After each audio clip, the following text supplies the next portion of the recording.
Welcome to International Conference for Implementing Article 6 of the Paris Agreement. Now it's time to start. Good morning, good afternoon, and good evening, everyone. I'm Kentaro Takahashi, Deputy Director, Climate and Energy Area, Institute for Global Environment Strategy, IGES, based in Japan. I'll be MC for today's event. Firstly, I would like to thank you for all joining today's event. We are very pleased to have many participation today. This event is jointly organized by Ministry of the Environment Japan and IGES with the support from United Nations Framework Convention on Climate Change, UNFCCC Secretariat, COP26 Presidency, and COP27 incoming presidency. Today's event is the first part of Article 6 International Conference, and will introduce decision made on the Article 6 Implementation Rulebook and Work Program for 2022. Today's event will be recorded and uploaded at IGES website next week. We also plan to organize the second part of the conference. Second part will be scheduled on 7th March from 11 a.m. to 2 p.m. Central European Time. You can find more information from IGES website. Today, we have a 3 session in 3 hours. First session is the opening session. Second session will be to share Article 6 decision by UNFCCC Secretariat. Third session will share existing pilots and activities by inviting representatives from several countries. For the opening session, we have received a video message from 4 distinguished speakers. Firstly, I would like to invite His Excellency Tsuyoshi Yamaguchi, Minister of the Environment Japan. Hello everyone, I am Tsuyoshi Yamaguchi, Environment Minister of Japan. It is a great honor to host this international conference for implementing Article 6 of the Paris Agreement. And let me express my deepest gratitude to the UNFCCC Secretariat, COP26 Presidency, and COP27 incoming presidency for participating in this conference. I think COP26 was a historical success. It urged ambitious actions for pursuing efforts to limit the temperature to 1.5 degrees. The Paris Rulebook was completed, including the market mechanism rules of the Article 6. I feel very honored if Japan contributed to the success of COP26 by facilitating the agreement on Article 6 and by committing an additional $10 billion as climate finance. In Glasgow, I had the opportunity to speak directly with other ministers. Each meeting was very informative and fruitful. I am very glad that we worked together for the success of COP26. This conference is mainly aimed to enhance the understanding and capacity building for implementation of the Article 6. Enhancing mitigation efforts all over the world, including in emerging economies and developing countries, is critical to keep 1.5 degrees within reach. Implementing of Article 6 mechanisms will promote efficient and additional emission reduction. More than 120 countries have expressed their will to utilize Article 6 in their NDCs. Some experts estimated that implementing Article 6 could reduce additional 9 billion tons of CO2 emission annually by 2030. This corresponds roughly to 30% of recent global CO2 emissions. Article 6 could also stimulate global decarbonization markets and private investments. Reduction of CO2 emissions and economic growth can go hand in hand together. Market mechanism will play a key role in reducing emissions worldwide. In this conference, we will introduce leading examples of countries already implementing the Article 6 mechanisms. We hope that these presentations will contribute to the capacity building in other countries. I sincerely hope that the exchange of experience and practical information on the Article 6 implementation throughout today's and next month's conference will contribute to further reduction of CO2 emissions through the acceleration of capacity building in as many countries as possible. Thank you very much. Thank you very much, Minister Yamaguchi. Secondly, I would like to invite Her Excellency, Ms. Patricia Espinosa, Executive Secretary, UNFWC Secretariat.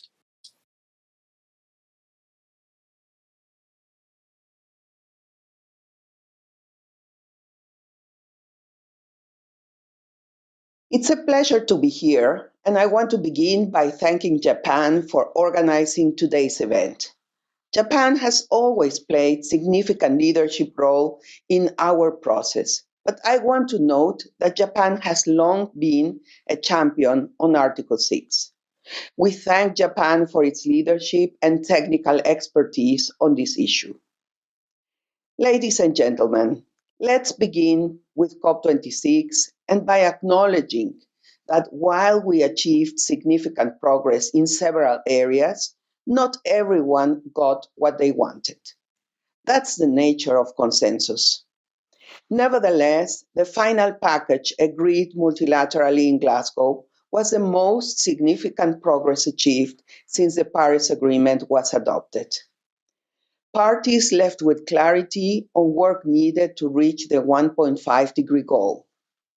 The Paris Agreement rulebook was completed, a significant accomplishment. It was a long and contentious road to achieve it. This paves the way for nations to finally move beyond the negotiation stage and focus on implementation. Key to this was agreement on the rules for Article 6, a long-standing issue. Their adoption is significant. It ensures the Paris Agreement is fully operational, and its unique combination of both market and non-market approaches will support both mitigation and adaptation. The rules are highly technical. The benefits, however, are clear. For example, the rules provide the groundwork to help unlock resources on support for developing nations. This is important for developing and especially least developed countries and small island states. After all, many do not currently have the means or resources necessary to energize an economy-wide transition towards a low emissions future. It's about leveling the playing field so that emissions can be traded with environmental integrity. It's about getting more sustainable development projects off the ground for developing and least developed nations. And it's about getting all nations to move together towards a low emissions trajectory. Article 6 has real potential to enable all parties to deliver the ambitious objectives of the Paris Agreement and make progress on the Sustainable Development Goals. Recent research reports published by the International Emission Trading Authority show that Article 6 has the potential to halve the cost of implementing nationally determined contributions. This would save an estimated $250 billion annually by 2030 alone. The rules have clear benefits. However, we also know that the rules adopted in Glasgow expand the role of the host countries. This includes more responsibilities, such as oversight, which comes with its own set of challenges. UN climate change has been tasked by the parties through the Regional Collaboration Centers, the RCCs, to work with them and with supervisory bodies to roll out capacity building support. The good news is that the RCCs are already assisting countries on the ground with respect to broad climate action. including the implementation of the Clean Development Mechanism, or CDM, the predecessor of Article 6, which provided the backbone for the Kyoto Protocol. Yet, we know capacities need to be further strengthened through trainings, technical inputs, publications, and communication work for countries, especially developing countries, to fully benefit from carbon trading mechanisms. Events such as this one, as well as the ones to follow, will build capacity for nations to use Article 6 as a way to assist their implementation of the NDCs and to boost climate ambition. Today's event also provides an excellent opportunity to identify needs from countries. This includes countries that do not have the capacity to fulfill all the requirements specified in the finalized rulebook from Glasgow. I'd therefore like to thank Japan for its support to the RCCs in order to help build this crucial institutional and technical capacity. Ladies and gentlemen, dear friends, the negotiations that helped get Article 6 to this point were extremely difficult, but I believe a fine balance has been struck. Its approval shows the collective commitment of the international community to multilateralism and collaboration. And it shows that multilateralism works and works for the people around the world. Thank you.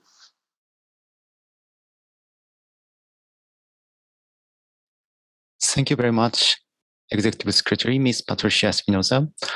Thirdly, I would like to invite His Excellency Alok Sharma, COP26 President, United Kingdom. Greetings to you all, and thank you to everyone who was with us in Glasgow and helped us to get the agreement on Article 6 over the line. And I particularly want to thank Minister Yamaguchi and, in fact, his whole team for the critical role that they played in finding a way forward during the negotiations. Concluding Article 6 was a vital part of our success at COP26, the outcome of which has kept the 1.5 degree limit alive. Many thought that our chances of resolving Article 6 were slim. After all, it had eluded the world for a number of years, but working together, we succeeded. We now have strong frameworks in place to support a robust international carbon market and non-market approaches as well. And this will allow cost-effective, sustainable emissions reductions and so help to unlock climate ambition. It's a real achievement, but now we must put it into practice and ensure that every country can participate. And that means capacity building must be at the heart of our efforts to give all countries the opportunity to harness the power of Article 6. So the UK's COP26 presidency will support capacity building over this year, including by building on the recommendations on carbon market participation made by COP26 Catalyst for Climate Action. And we welcome this important conference. And I want to thank the government of Japan for bringing us together and continuing the leadership on Article 6 that we witnessed in Glasgow. I wish you all the best with your discussions so that together we can unleash the power of Article 6 in the fight against climate change. Thank you. Thank you very much, President Alok Sharma. Finally, I would like to invite His Excellency Ambassador Wael Abdulmagdo, personal representative of COP27 President, Arab Republic of Egypt. So today, Ambassador Wael are joining library. So welcome to Ambassador. Over to you. Thank you. Thank you very much. And at the outset, allow me to express our appreciation to Minister Yamaguchi and the Ministry of Environment in Japan, to IGES and to UNFCCC for their support for this very important event. It was very heartening to hear the previous messages, all covering very important points that we all take to heart. Very briefly, let me say a few words in contribution to this important event on behalf of Minister Sameh Shukri, the incoming president of COP27. Very briefly, I just want to communicate a message of full assurance to everyone involved in this very important, consequential process that Egypt, as incoming president, will spare no effort to create the necessary conditions to achieve progress on all agenda items across the board in a balanced manner, and to build on the momentum generated in Glasgow around a broad range of items. My second point is to emphasize that the expectation around the world is for COP27 in Sharm el-Sheikh to be one of operationalization and implementation. This is very important and is very close and central to our mission as we build towards Sharm el-Sheikh to meet the expectations of the general public and all other stakeholders to move from the negotiation phase to the implementation phase at Sharm el-Sheikh. Third, Egypt is fully committed to conduct its presidency in a balanced, impartial manner in order to develop the trust of all parties and to ensure to everyone that this presidency is working for all and that no country, nor interest, nor region will be left behind. Fourth, we're also aware that despite the vital successes achieved in Glasgow, and particularly with regard to Article 6, which had been under negotiation for quite a long time, even going back to since the Paris Agreement all the way to Katowice, and then finally successfully concluded under the UK presidency in Glasgow, we are still aware that there are still a number of issues that still require some work to be done. Foremost amongst them is Article 6. And again, while we fully appreciate and are very heartened by the amount of success that was achieved in Glasgow, there still is some technical work that needs to be finalized, hopefully this year. For example, on the issue of infrastructure for tracking and recording, the outlines for reporting, the guidelines for review under Article 6.2, and the mandates within Article 6.4 supervisory body, and the Glasgow Committee on Non-Market Approaches under 6.8, as well as the capacity building programs that were just alluded to by President of COP26, Alok Sharma,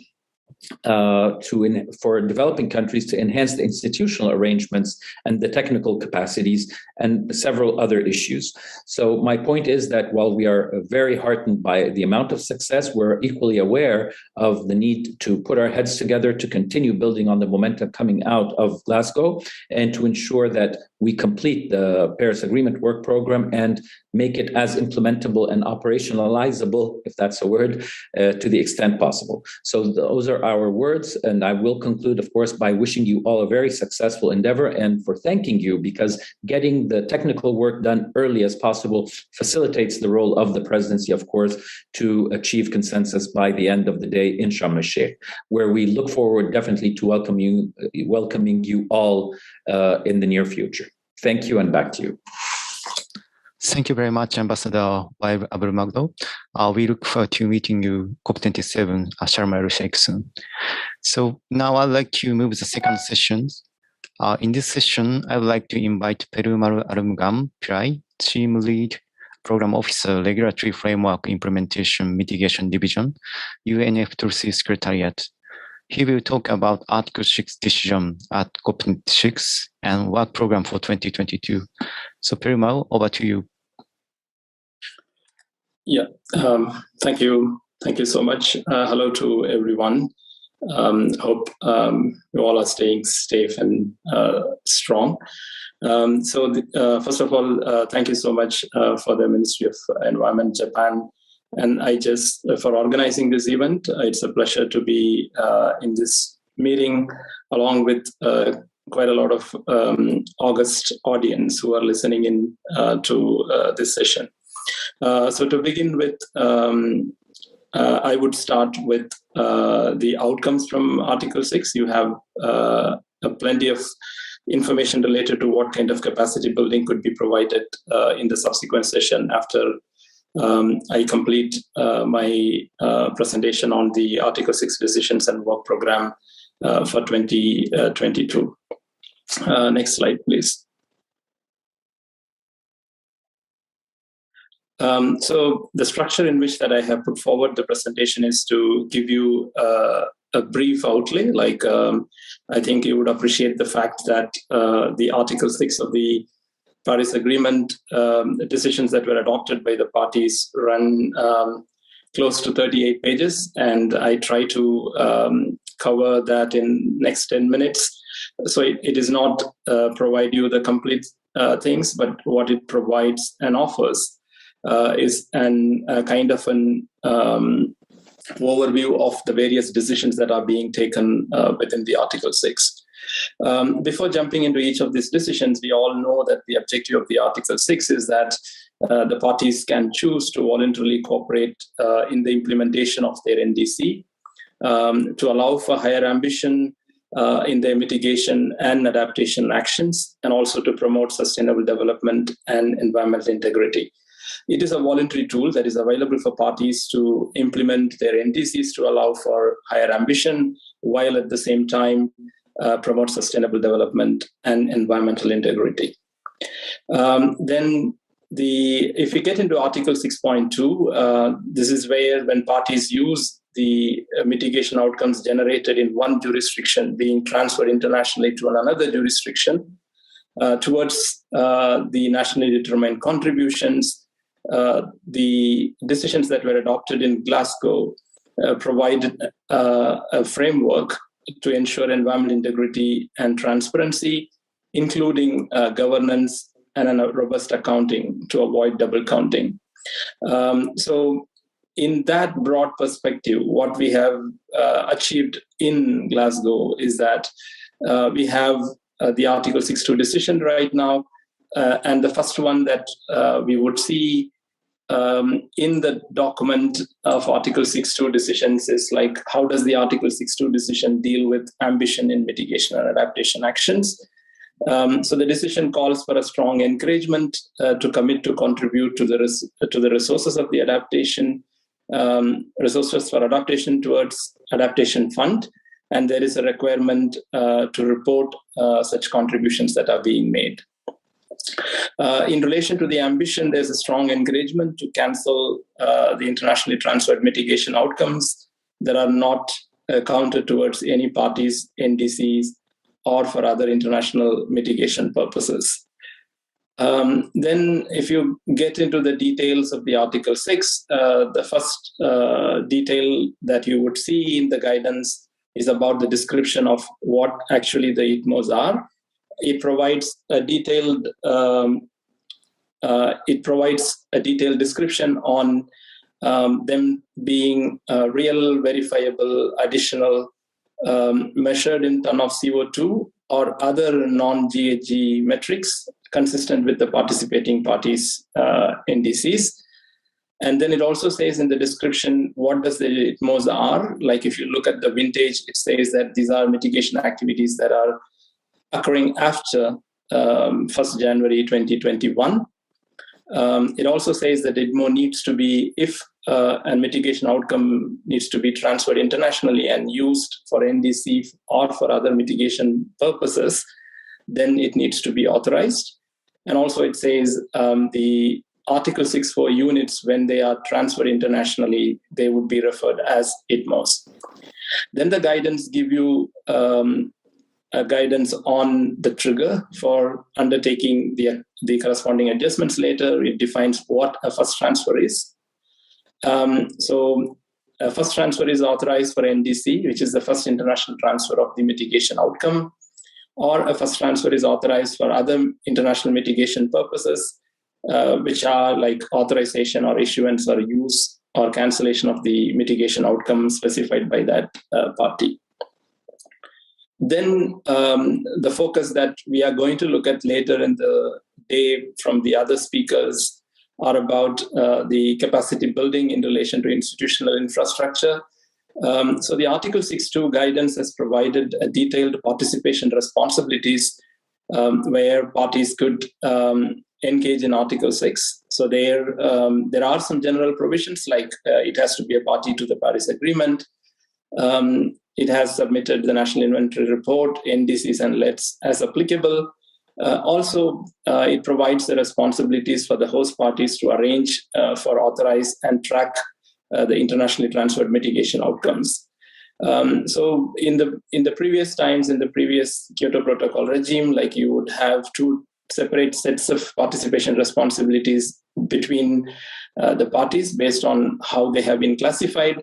Whereas here you would see that the participation responsibilities are same for all parties engaging in Article 6. So that in turn brings in a lot of responsibility and roles for the host party, all host parties to undertake. And that's where I think the capacity building becomes key. Then if you move to the guidance talks about the various accounting methods for both NDCs and for other international mitigation purposes. Here, it again provides the accounting methods in relation to if the NDCs are single-year NDCs. Then you have two choices, and within those choices, you have multiple methods. And then it deals with the multi-year NDC and what needs to be done in terms of accounting for a multi-year NDC. And then it also provides guidance on accounting for non-GHG internationally transferred mitigation outcomes, as well as the policy-based NDCs. We know that quite a lot of NDCs that have been submitted as on date, close to about 30% have either non-GHG or policy-based NDC. This was one of the issues that have been discussed quite heavily within the negotiations, so that every type of NDC can be able to participate in Article 6. And parties were able to arrive to a consensus where accommodating all types of NDCs that are eligible under Article 6, of course, it has to follow the rules that are being agreed in this guidance. The corresponding adjustments is another area within this accounting method. Now it makes it clear that it covers for both actions that are undertaken for things that are covered and not covered under the NDC if they are internationally used for meeting the NDC purposes or other international mitigation purposes. Next slide, please.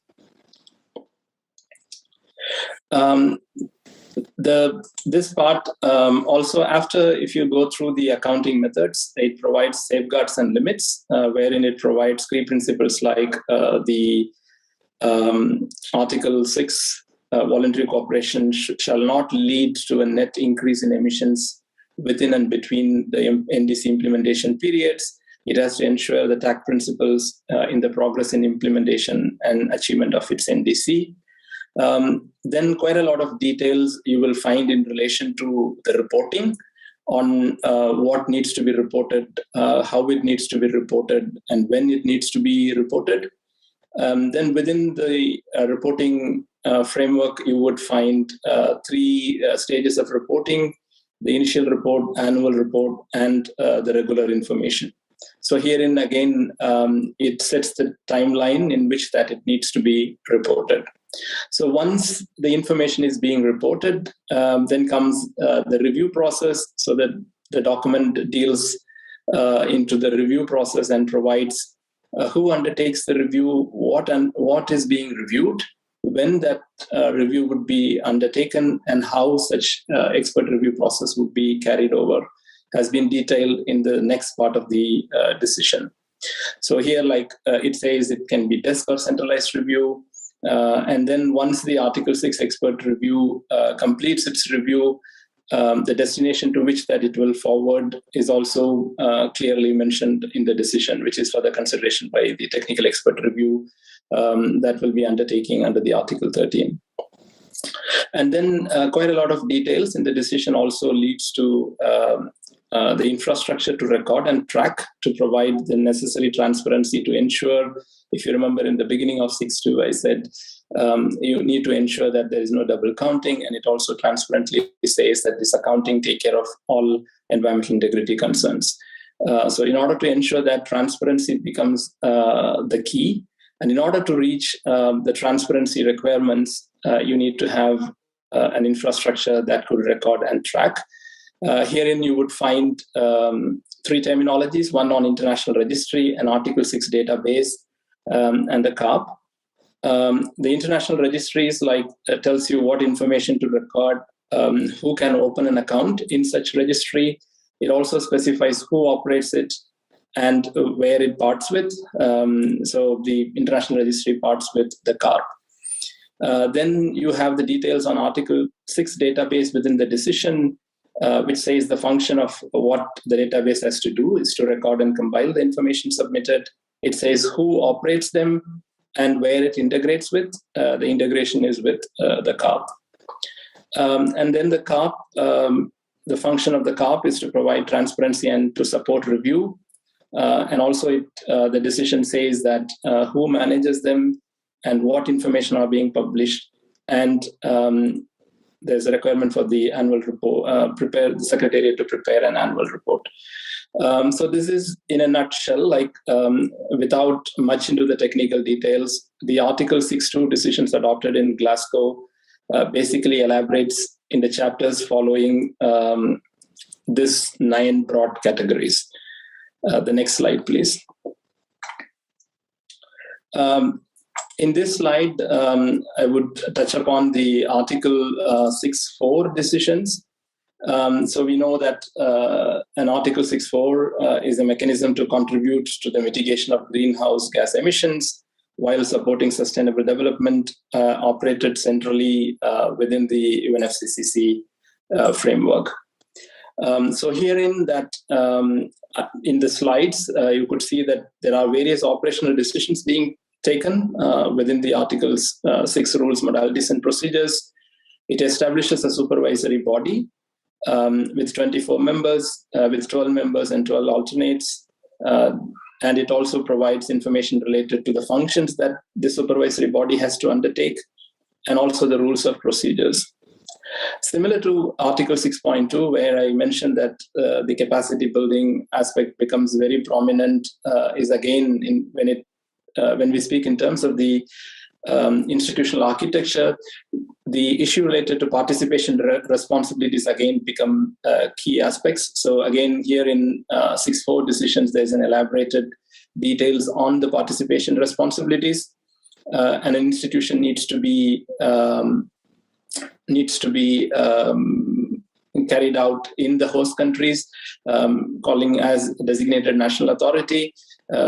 It might be sounding very similar to what we have been used to, but under the Article 6 context, they may have different roles, functionalities, and requirements.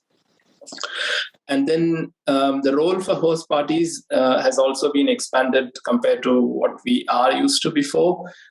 Here again, the roles of host parties include the authorization and even determination of crediting periods for the activity that it would host within its host country.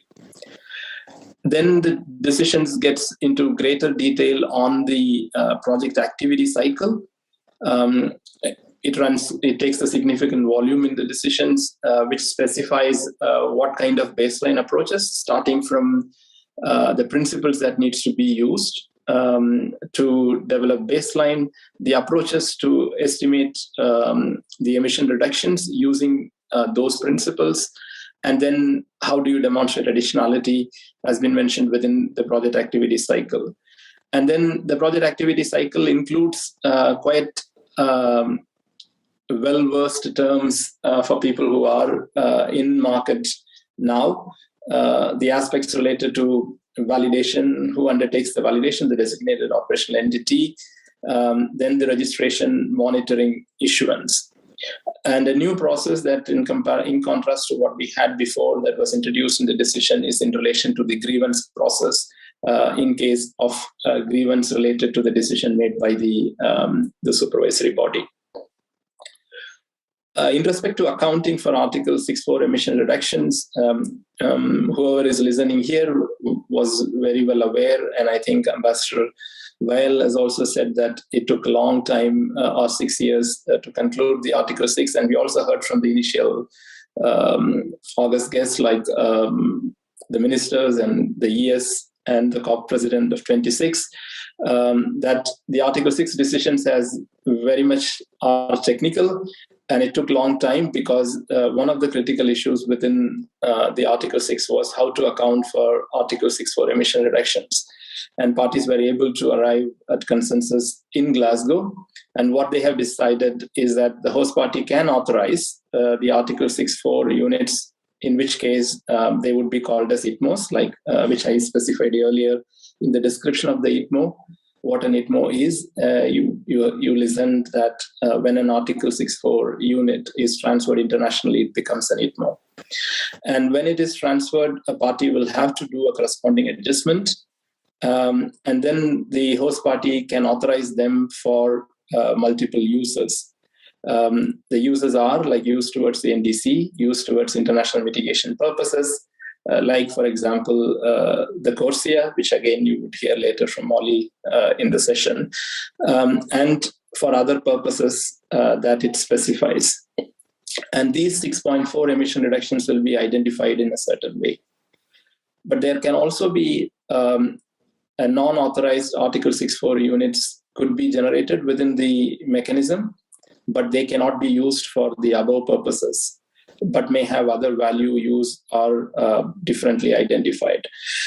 So one thing to really remember is that in terms of the quality of the unit that will be produced, it will remain the same irrespective of where it is being used and what for it is being used. Once the quality of the unit that is produced is used towards certain applications, then they need to be authorized and then they need to be correspondingly adjusted. So that's the key difference. The next slide, please. Yeah, in addition to that, the Article 6.4 decision also provide the details related to share of proceeds for adaptation and administration. There's a administration monetary on a monetary basis to be decided. The adaptation component now is 5% in comparison to what you have experienced as 2% earlier. And also the allocation of excess administration share of adaptation fund, which is also to be decided in this year. And when I elaborate the detailed work program for the year of 2022, some of these aspects will be covered. Then overall mitigation in global emissions, there's a 2% mandatory cancellation plus any voluntary cancellation with corresponding adjustments. Baseline and additionality in the operational decisions I already covered earlier. So it provides multiple principles and also the approaches. Then in terms of the transition, the CDM activities are eligible to transition, and a time frame has been defined on when the interest to transition needs to be submitted by 31st December 2023. And the approval for such transition from the host party needs to be submitted before 31st December 2025. And all such activities need to fulfill the requirements of the modalities and procedures of the Article 6.4. Then when we see in terms of use of the pre-2021 CERs towards NDC, there was a decision that is being taken both in terms of vintage and time frame. In terms of vintage, it decides that the CERs from activities that are registered on or after 1st January 2013 are eligible. The time frame for its use is for the first NDC, for the purposes of the first NDC. And they would be identified as pre-2021 CERs. The next slide, please. So this is pretty much in relation to Article 6.4. And then in Article 6.8, we know that the scope and purpose of Article 6.8 is for an integrated, holistic and balanced approaches that are being available for parties to implement again their NDC in supporting the sustainable development and eradicating poverty in a coordinated manner. So the decisions that have been taken for Article 6.8 in Glasgow are from like, basically if you see the decisions that it can be categorized into 4 components.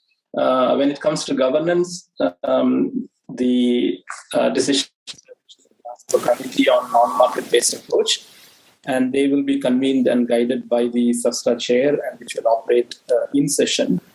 And it will be open to all parties as per the conduct group procedures within the SASTA process. And the committee has a role to develop a schedule for implementation by 2022. And also there is a mandate that is being provided wherein the SABSTA would recommend if there is a need for a new institutional arrangement that needs to supersede this Glasgow Committee in 2027. The decision also has identified the initial focus areas related to mitigation, adaptation, and clean energy. The decision elaborates the modalities of the work within those focus areas, like the workshop, technical papers, and other engagement opportunities. Activities that needs to be undertaken within the Article 6.8. Identifying measures could you please speak up? Existing linkages, creating synergies, and facilitating coordination and implementation of the non-market-based approaches. The next slide, please. Yeah, so this basically provides the work program for Article 6.2. So herein there's a submission request being made on issues related to reporting and infrastructure. Then for such submissions is in March. And then in the subsidiary body 56, we need to consider an elaborated work on various aspects related to the article. Can you all hear me? I'm hearing some comments from friends that I'm sounding too low. With respect to Article 6.2, that the work that needs to be done within SB 56, I'm not repeating, as Ambassador Bayal has already specified the areas related to reporting, infrastructure, review, etc. And then there's an intersectional work that needs to be undertaken between SB 56 and 57. And then there's a decision clearly in the CMA4. Decisions related to reporting, infrastructure, review are expected to be undertaken. The next slide, please. This elaborates the various work program that needs to be undertaken within Article 6.4. So herein the supervisory body has to meet. The nominations are ongoing. We have received about 9 out of 24 nominations. There's a deadline for nomination of the supervisory body members by the end of February. And once they are there, the meetings would be convened. The decision says that at least 2 meetings of that supervisory body needs to be met, at least 2 meetings. So that doesn't mean that it needs to have only 2 meetings. Based on the work and the task that has been cut out for the 6.4 supervisory body, once they meet, they would decide on the number of meetings, what the work program for them to develop and to fulfill in deliverables. Okay, probably I would close my video for a moment and speak a bit closer, so I think everyone can hear me. And then herein, like within this time frame, the work program during this year is for the parties to establish the domestic institutional arrangements and identify opportunities for potential use of the mechanisms. The supervisory body to meet and begin to establish operational provisions related to methodology, accreditation, activity cycles, etc. And also the SABSTA to consider a range of broader technical issues on CDM transition and CEI use. If you could quickly go to the next slide. I know I may be 3 minutes more than my time. So in Article 6.8, there are expectations that the decision says that for submissions on issues related to the further work areas, and then this has to be synthesized on those submission has to be synthesized.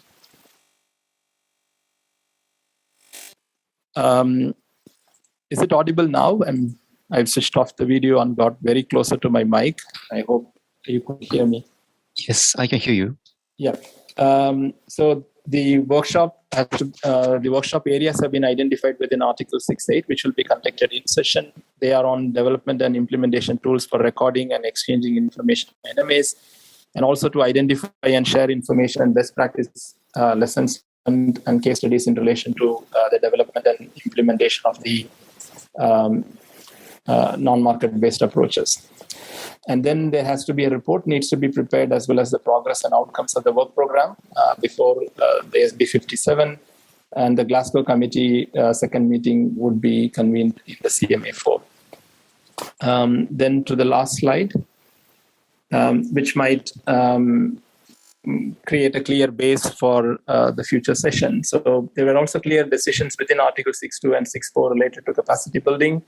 So under Article 6.2, the capacity building program, including through RCCs, the Regional Collaboration Centers, which you heard from the Executive Secretary of the UNFCCC, would be imparting capacity building in consultation with parties on areas related to support the development of institutional arrangement, including reporting, helping parties to ensure that the cooperative approaches support ambition. It assists the LDCs and SITs in meeting the relevant participation requirements. In 6.4, in addition to the consultation with parties, it also has a specified consultation with the 6.4 supervisory body to establish necessary institutional arrangements to implement those requirements, and also to develop a technical capacity to design and set baseline for the applications in host parties. And outside of Article 6, there were also capacity building related to transition of Article 6.4, and support for such transition has been decided by the CMP. The last slide. Yeah, thank you all so much for your patient listening. And to sum up, I would say as a key takeaway from the outcome from 6 is that it's a comprehensive, inclusive, and a balanced package to support cooperation amongst parties and non-party state actors.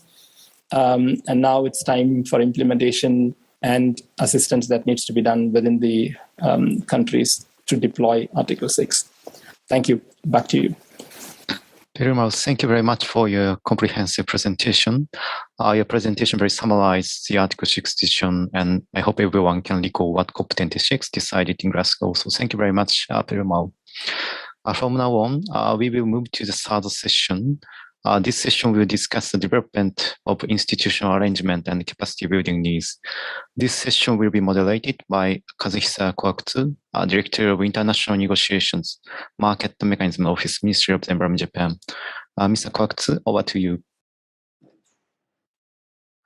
Well, thank you very much, Takashi-san, for your moderations. And good morning, good afternoon, good evening, everyone.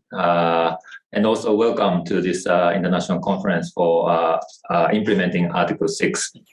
First of all, I'd like to just mention that today's conference is also participated by 102 countries as per the recent record.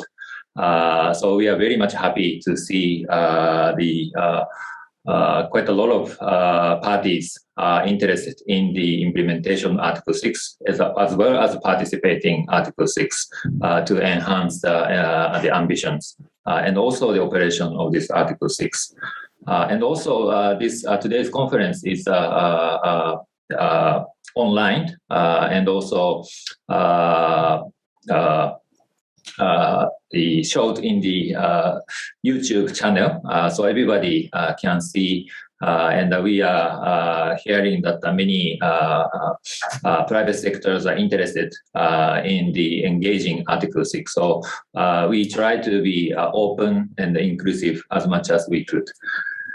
So having said this, first I'd like to introduce the objective of today's discussions, as well as the whole series of the conference. First, today's conference topic is implementation. As was also mentioned by opening remarks by many presidency and also our minister, I think this year is the implementation for the Article 6 is the most important topic. And for this implementation, we need to know how we implement Article 6, how the parties will be ready to implement, and what kind of support is needed. And of course, the capacity building is important elements of the supporting. But at the same time, we can learn from the existing experience as well as ongoing initiatives that are going. So today's conference will try to frame where the areas for the implementation of Article 6 is required. And then next conference, which is scheduled in March 7th, we will look more specific activities or specific programs that has been implemented in the regionally as well as the worldwide, and then try to identify more specific activities that could facilitate or even accelerate the implementation of Article 6. So I'm very much looking forward to involving the implementation of Article 6, and also very much looking forward to hearing today's excellent panel members. For all of them engaged in the Article 6 discussions. So today, first, I'd like to start by hearing from those countries which are currently implementing the mechanisms or programs, and then hear from them what kind of mechanisms or activities they're implementing under the Article 6 of this agreement, and what kind of institutional and governance arrangements are preparing in order to implement Article 6 in your countries. So I'd like to first introduce the Mr. Shogo Masuda from the Ministry of Environment, Japan. He is a Deputy Director of the Office of Market Mechanism, Climate Change Policy Division. So Masuda-san, floor is yours.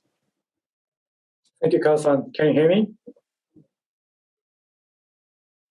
Clear. Okay, thank you. Hello, everyone. This is Shogo Masuda from Ministry of the Environment of Japan, MOEJ. Thanks for having me for this conference, and hope everyone is okay under this pandemic period. I would like to introduce recent development of the Joint Operating Mechanism, JCM, as a leading example of the Article 6.2 mechanism. Next slide, please. This is GHG emissions in Japan with new targets for 2030 and 2050. Oh, can you show the those? Can you go next, please? Okay. Japan's new long-term goal is net zero by 2050, and new midterm target is 46% reduction by 2030 compared to 2013 base year. Total GHG emissions in 2020 were 1,149 million tons of CO2 equivalent, reduced significant 5.0% compared to previous year 2019, mainly due to pandemic effect. This is 18.4% decrease compared to 2013 base year. JCM also set new target, that is 100 million tons of CO2 reduction cumulatively by 2030. There's expected approximately 20 million tons of CO2 reduction cumulatively by 2030 from current 200 plus JCM projects. So we need to expand 5 times more from current level. Next slide, please. This is the basic concept of JCM. The market mechanism includes JCM was attributed under the Article 6 of the Paris Agreement. And as we all know very well, the Paris Agreement rulebook for Article 6 was conducted as a COP26. Under the JCM, Japan supports partner countries by providing decarbonizing technologies together with operating joint committee to examine its GHG emission reduction to share the credit in future. The JCM itself is not only providing decarbonizing technologies for partner countries for GHG emission reduction, but also contribute Japan and partner countries' NDC emission reduction target in line with the Article 6 rules. Next slide, please. As mentioned earlier, use of market mechanism, including the JCM, is articulated under Article 6, which prescribes for the use of emission reduction realized overseas towards national emission reduction targets. Next slide, please. There are 17 JCM partner countries so far, mainly in Indo-Pacific region, namely Mongolia, Bangladesh, Ethiopia, Kenya, Maldives, Vietnam, Laos, Indonesia, Costa Rica, Palau, Cambodia, Mexico, Saudi Arabia, Chile, Myanmar, Thailand, and the Philippines. And we are expecting more to join in the near future. Next slide, please. This is the latest JCM model project distribution map in worldwide. Since 2013, there are approximately 200 plus projects by 2022. And the total cumulative GHG reduction by 2030 will be around 20 million tons of CO2. Next slide, please. JCM has 3 financing programs supported by MOEJ. JCM's major financing project is coming from JCM model project. And the new project's number in next fiscal year is expected to be doubled, as the budget for the next fiscal year will be strengthened together with the conclusion of the Article 6 negotiations. Next slide, please. The major decarbonizing technologies supported by JCM are renewable energy and energy efficiency. However, together with the expansion and development of the JCM, there has been emerging other areas such as waste management, transport, and so on. Next slide, please. These are some of the concrete examples made under JCM. There has been provided a variety of decarbonizing technologies in line with partner countries' needs. Japan not only supports this cooperation by providing decarbonizing technologies, but also support measurement, reporting, and verification, MRV, of the GHG emission reduction in quantitative manner, together by forming joint committee with the partner countries. Next slide, please. JCM cooperation also provides capacity building support in partner countries. This is an example currently cooperated with Mongolia, such as workshop for understanding JCM implementation under Article 6 rules, and mutual running program for enhanced transparency and Article 6 reporting. Further detail of the capacity building support under JCM will be presented from IGES at part 2 of this conference on 7th March. Next slide, please. Right after the COP26 last year, MOEJ has announced 3 actions for implementation of the Article 6, together with experience of the JCM. First action is accelerating negotiations for expansion of JCM partner countries, including in the Indo-Pacific region, and strengthen the implementation in African region. Second action is expanding further private finance for JCM project expansion. Third action is contribution for the global operationalization of market mechanism, such as for capacity building support for those needed countries, and organization together with cooperation with RCC of UNFCCC. Today's international conference is one of the initiatives taking under this action. For the final slide, let me share the latest progress of the implementation of the Article 6 rules into Japanese domestic JCM rules.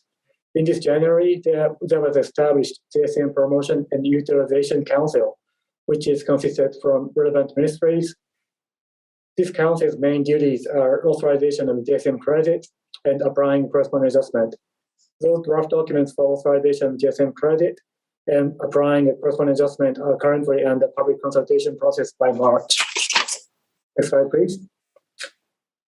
So this is a very brief introduction of the recent development of the JCM. If you have interested in examining JCM cooperation possibility with Japan, please do not hesitate to contact us. We are very much looking forward to have welcoming new partner countries to join us. Thank you very much for your kind attention. ありがとうございました。Thank you, Shogo, for your presentation. And I just see that JCM has been implementing many projects for some time, and it's encouraging to see some tangible emission reduction activities are happening. And also, the capacity building support for Article 6 has already started. So maybe we can learn from this. And also, based on the COP26, the authorization and the corresponding arrangement has been started for this JCM to be operationalizing under the Article 6. So these are the things that we can learn from this, and maybe we will come back on those. So next, I have my, of course, good friends. Everyone is good friends today.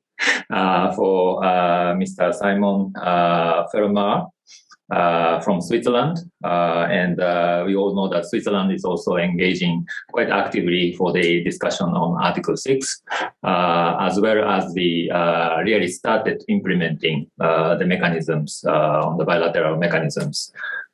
So today we can hear from Mr. Simons regarding their development as well as the preparation for the institutional arrangement. So the Simon, floor is yours, please. Good to see you. Thank you very much, Kazu, dear colleagues. Thank you for the invitation and for organizing this great conference. It looks very interesting and very promising. I'm looking forward. And thanks for giving us the opportunity, of course, to present here. And actually, the one thing I forgot, I wanted to say, it is really great to see the medal that you're wearing, Kazu. I actually just rushed through my flat to try to find mine, and I don't know where it is. But so yeah, for those who didn't spot it, there's a great medal honoring, I think, Japan's and everyone's role in this process and in getting us to this great Article 6 deal. So wow. Okay, so I think we can move to my slides, if that's possible, to show them on the screen. Great. So we can directly go to the next slide, if that's possible. Great. So just like, one back, please. Yes, great. So just like, I think similar to the previous presentation from Shogo, let me first give you a big picture of what Switzerland is doing and how that relates to our NDC in relation also, of course, to Article 6. So Switzerland has communicated an NDC with a target of minus 50% in emissions by 2030 relative to 1990. And in addition to that, also a multi-year target, which is minus 35% over the NDC implementation period, which is just a mathematical, reconstruction of the first target. And we have also said that part of the achievement will be done through Article 6. We are, of course, implementing our NDC through domestic legislation, that is the CO2 law here in Switzerland, and ordinance, which provides the details. Although you may have seen, we've had a referendum on our previous law, and so this process is still currently pending and is moving in steps. But what we certainly know is that for the implementation of our NDC, we have various domestic instruments that are based on our current CO2 law, such as the CO2 levy, emissions trading system, and other domestic measures. And we have a key part that will rely on Article 6, which is based on an offset obligation that is imposed on importers of fossil motor fuels. And that offset obligation is to be completed partly in Switzerland, which is already the case and was the case for the past few years, and partly abroad. And for now, we are trying to implement this through Article 6.2. Can go to next slide, please. So I think we've seen now just a lot of pictures in the previous presentations of also Japan signing agreements with partner countries. And this is also what Switzerland has started to do a few years back. I'll have more on this on my next slide. But we, for implementing Article 6, we foresee the need for bilateral agreements between Switzerland and the partner countries to set the framework for private actors. And the core of these agreements is to clarify the authorization process for activities in the context of 6.2, and that, of course, clearly to provide investment security, and to clarify the specific requirements that the two countries cooperating under 6.2 foresee. These are criteria on environmental integrity, double counting verification. This is not an exhaustive list, human rights, sustainable development, and also how a transfer of units is then foreseen between the two countries. And of course, this such an agreement then also sets out the commitments that are expected from the two countries in the case that the countries decide to authorize something. And these are, of course, reflected also in the text that we have adopted in Glasgow, reporting, corresponding adjustment, there's review to follow with details. So these are kind of the contents that we have had in our bilateral agreements that we said so far. And I think a key point, which is, of course, the topic of the session, is well, how do we get to this point of authorizing, and how is that decided? Because it is, of course, a sovereign decision by the two cooperating parties, and that is something that is explicitly in our bilateral agreements that we've signed so far, given to the domestic level. So it's a respective national legislation and national decision making, of course, that will determine what is authorized and what is implemented. We can go to the next slide, please. So just to give you not only an explanation on why we think these bilateral agreements were needed, but also just on what we have done so far. So we have started discussions on bilateral agreements in 2018. That's a while back, just like the JCM has been going on for a while. And the main motivation back then was to establish this clarity in the absence of Article 6 rules, which we all know they had a certain tiny delay. And so for the bilateral agreement to provide the necessary clarity for cooperation. Having adopted Article 6, which is a great success, and we are really grateful and happy and congratulate all others that contributed to this in Glasgow, we believe that what we will probably do is, instead of writing out, I mean, you can look at all our bilateral agreements, all the things between the two countries, we will have many more references on the relevant CMA guidance, which of course provides so much more clarity and also certainty for countries. But in addition to that, as we have also had in the past, there are some additional criteria that may be specific to partner countries, and it may also vary. And these are, of course, then also inserted in this bilateral agreement. And they will set the framework for this specific cooperation. And just for your information, and you can find that information on the website. I'm happy to provide the link. So far, we have signed agreements, bilateral agreements in the context of 6.2 with Peru, Ghana, Senegal, Georgia, Vanuatu, and Dominica, and we are expecting more to come in the next year, 2 years, 3 years, who knows. And of course, also a key point, because we are I mean, I think one of the questions was, well, what kind of activities do you want to implement in the context of Article 6? We are doing Article 6.2 for now because it is the only way to do things in the context of Article 6, the only thing that is ready to operationalize. But just a key point, and we are hoping, of course, for rapid operationalization there, is that in the future, we do foresee, if the mechanism takes off, a stronger role for 6.4 once that is available. So that is kind of a midterm outlook, a hopeful outlook from our end. Next slide, please.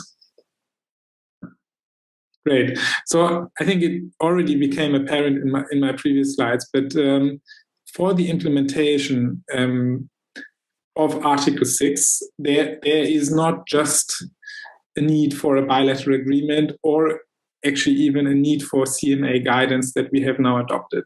Because the key thing, the real cooperation can only start once countries decide to authorize a certain activity and engage in all the necessary commitments, obligations, responsibilities that we have adopted in Glasgow. And so we see this reflected very clearly in, for example, paragraph 18G of the 6.2 guidance. You also see that very clearly reflected in all our bilateral agreements. It is kind of the core of a bilateral agreement, that decision. And of course, it comes later and it may require a certain amount of time for countries to decide on this, as it is not easy. So I think if we jump directly here to the third bullet, like the establishment of these national procedures, and I think especially also the decision to figure out, well, which kind of sectors and under what kind of conditions, what kind of activities do I wish to authorize from the perspective of the host country, but also, of course, from the perspective of the using party that in the end, accepts this as fulfillment of obligations under a certain law and will eventually also use these activities for its NDC achievement, it has to be very clearly and deeply reflected on what is the kind of quality unit that countries foresee. And so this takes time. This is our experience. We have signed several agreements.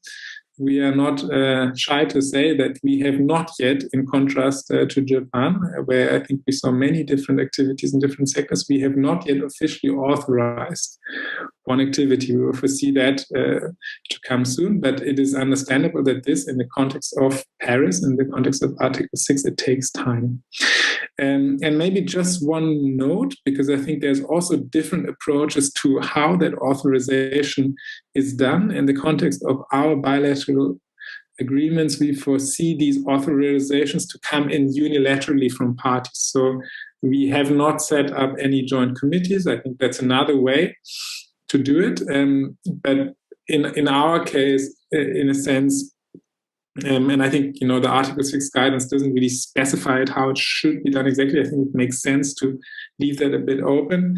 But it would kind of come into effect once, of course, both sides have authorized the same activity under the same conditions. And likely also in our cooperations, this will be done in a coordinated manner, although not in a joint committee. And for implementation and for the decision on these authorizations, it will be the place where I work, the Federal Office for the Environment for Switzerland, as lead agency, and then coordinating, I think in a similar way as we saw in the previous presentation, with other ministries on these decisions of what to authorize, when to do it, under which conditions. Great, we can go to the next slide, please, which is already my final slide. So, as I already said, this whole Article 6 cooperation that we're setting up and that will be essential for the achievement of our NDC is all implemented and elaborated through the Swiss legislation, Swiss CO2 law, Swiss CO2 ordinance, which, as I mentioned, is work in progress. And here, I think this will be a task for any country, and it's not an easy task. But the key things to specify, which we are working on, and some documents are in consultation, some are coming out soon, to think of are, I think, the following here on the slide. So, of course, a key thing is what kind of criteria in terms of environmental integrity do you want to set for authorizations? What kind of sectors do you accept? What kind of sectors do you exclude? Why? How does that relate to NDC? It's kind of it is the question. It's not an easy one. And this will be key. This will be key. You should have clarity on this before you authorize anything. Then, of course, through also this, and let's say the second bullet is a rather easy one, because here we have very clear guidance from what is expected under Paris, and we simply have to implement this into our law and make this kind of also a criterion of our law. We have, in the Swiss case, also in a previous law that was published, have specified and gone beyond the sustainable development contributions that are required under the Article 6 guidance as we now know it. And we will likely continue to do so. So that's something that we where we go further than the guidance. And then, of course, in the end, if you do 6.2, you have to clarify the entire process that is normally done by the 6.4 mechanism, or as it was done by the CDM in the past. And so that means you set your validation, monitoring, verification requirements. You decide who is eligible as an entity for this. And this, all of this will have to be done if you decide to do 6.2, or of course, once such lists are available internationally, maybe under 6.4, you can refer to these. And then finally, I think another important element of implementation is also just the technical side of things, as we will be discussing them in Article 6 this year as well. Anything from registration to issuance, in our case, in the Swiss Emissions Trading Registry, and how that is done And of course, on all of these questions, you want to coordinate with the respective partner countries to make sure that there's a joint vision for how to implement the agreement and how to implement the activities that are authorized under it. Thank you very much, and back to you, Kazuo. Thank you, Simon, for your very interesting development in Switzerland. And I think the importance of the authorization and also the national framework is something we can learn from you or from Switzerland, how you are developing guidelines, how you are developing criteria, and how you are organizing national framework in relation to NDC and as well as national law. And I think those are the things very much we are looking forward to see the development. And also in Japan, we are also in the currently development of those authorizations, as well as corresponding adjustment. So I think we can learn from it, and we can see also many points that authorization is maybe the starting point of how we can engage in the Article 6. And then, of course, gradually we will move on to the several steps forward. Okay, so next I have the, thank you very much, Simon. And I may come back later on. But next I have, again, also all the friends and all the Article 6 family, from Pedro CR from Chile. And Chile has been also working together with JCM, and we see that Chile is also working in Switzerland, and as well as the other engagements, and also long being the support of Article 6, as well as the strong engagement of the Article 6 discussion. So I'm really very much looking forward to hearing from you about how your country is now preparing for the implementation of the Article 6. So over to you, Pedro.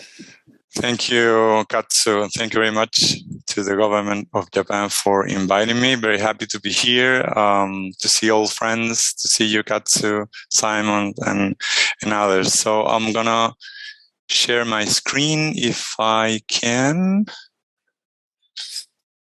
So can you see it? Katsu? Perfect. Okay.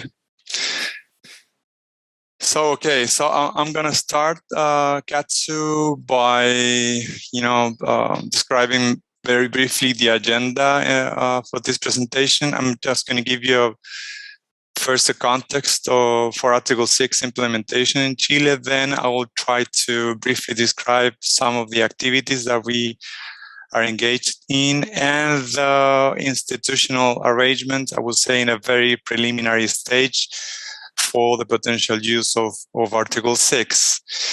And with this presentation, Katsu and friends, I will try to address the two questions that were posed in the invitation.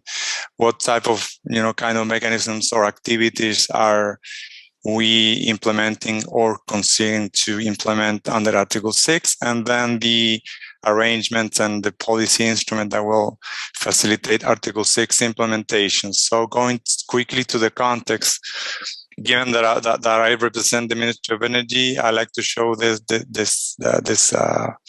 chart of our emissions since 1990 until 2018.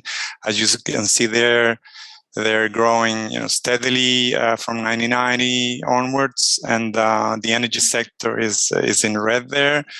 But mostly, I like to put this figure because just to show that Chile is pretty well prepared to elaborate inventories. I would say at a pace very similar to the developed world, and we're soon going to publish figures from 2019 and 2020 this year. So we will have a very broad range of years with emissions from different sectors. In terms of the energy sector, as it's depicted here, is 78% of CO2 emissions in the country, and then you can see the subsectors like power sector 32%, and then I don't know, the next one is transport with 24%, industry, and so on. So needless to say, as the energy sector is the main responsible for emissions, it's also the sector where the main mitigation actions can come in, and why not Article 6 could be part of that equation. This is also relevant for us. This is our journey to carbon neutrality by 2050 or even before that. As you can see there, 5 of the big policy packages to reach that stage are from the energy sector. I just want to highlight 2 of them, which are really relevant. All of them are, but the coal phase out is I would say that our star measure because it is happening and it triggers a lot of the other measures in the energy sector. Another thing relevant from this figure is that nature-based solutions I'm putting here. I'm showing you the ones coming from the forestry sector, but the efforts by 2050 or before 2050 will be more or less half and half from the energy sector and from the forestry sector, and we expect to add to this more nature-based solutions, so to be in a position even to go negative in this journey. What we don't have clarity yet is the role of carbon pricing and the role of Article 6. We know that we will need carbon pricing, maybe a meaningful instrument or combination of instruments to help us, especially in the energy sector. You all know that we have a carbon tax, which has a very tiny value, just $5 per ton of CO2. There's no clear notion that this will be changed in the future. So we are now, of course, analyzing other instruments. Why not a cap and trade or an ETS? But we need to understand that that role in our carbon neutrality pathways. So this is interesting because Article 6 could play a substantial role. And I'm going to show you here this MAC curve with more details on the type of measures. And we have been discussing preliminary here in Chile about the role that Article 6 could play here. And for some people, Article 6 could play a role in some of this or in all of these measures, but some are also saying that no, Article 6 could be only used to try to implement those measures that you can see here as the high-hanging fruits in the upper end in the right hand and upper end of this graph. But this is the level of detailed measures that we have been analyzing. Of course, this curve will be updated soon. In terms of how does the policy and regulatory landscape looks like in the context of Article 6, we have 2 instruments. One is the new NDC. I think most of you know about it, and the other one is the long-term climate strategy. In both, Article 6 is recognized as having a high mitigation potential to assist Chile in achieving this NDC, and also in trying to accelerate this implementation of the measures under this long-term climate strategy. With respect to the NDC, this NDC has a peak in emissions by 2025, an absolute target of 95 million tons by 2030, and a carbon budget from 2020 to 2030. This figure is very interesting because now we have already defined sectoral carbon budgets, and each ministry will be responsible to achieve those budgets. Again, carbon pricing is not yet integrated into that equation. But what is interesting is that Article 6 is mentioned in the NDC, and there's a mandate to conform a public-private roundtable to develop the national policy for the use of Article 6.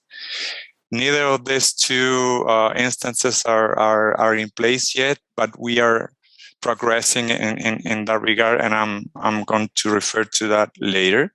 In terms of the long-term climate strategy, there is a mentioning about Article 6 that it could be a vehicle to facilitate the access to the international market.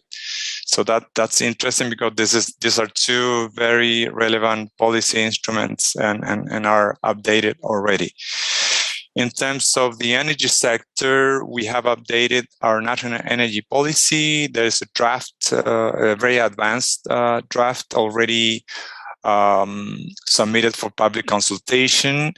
And in this document, there is a clear view that the carbon price in Chile by 2030 should be at least of $35 per ton.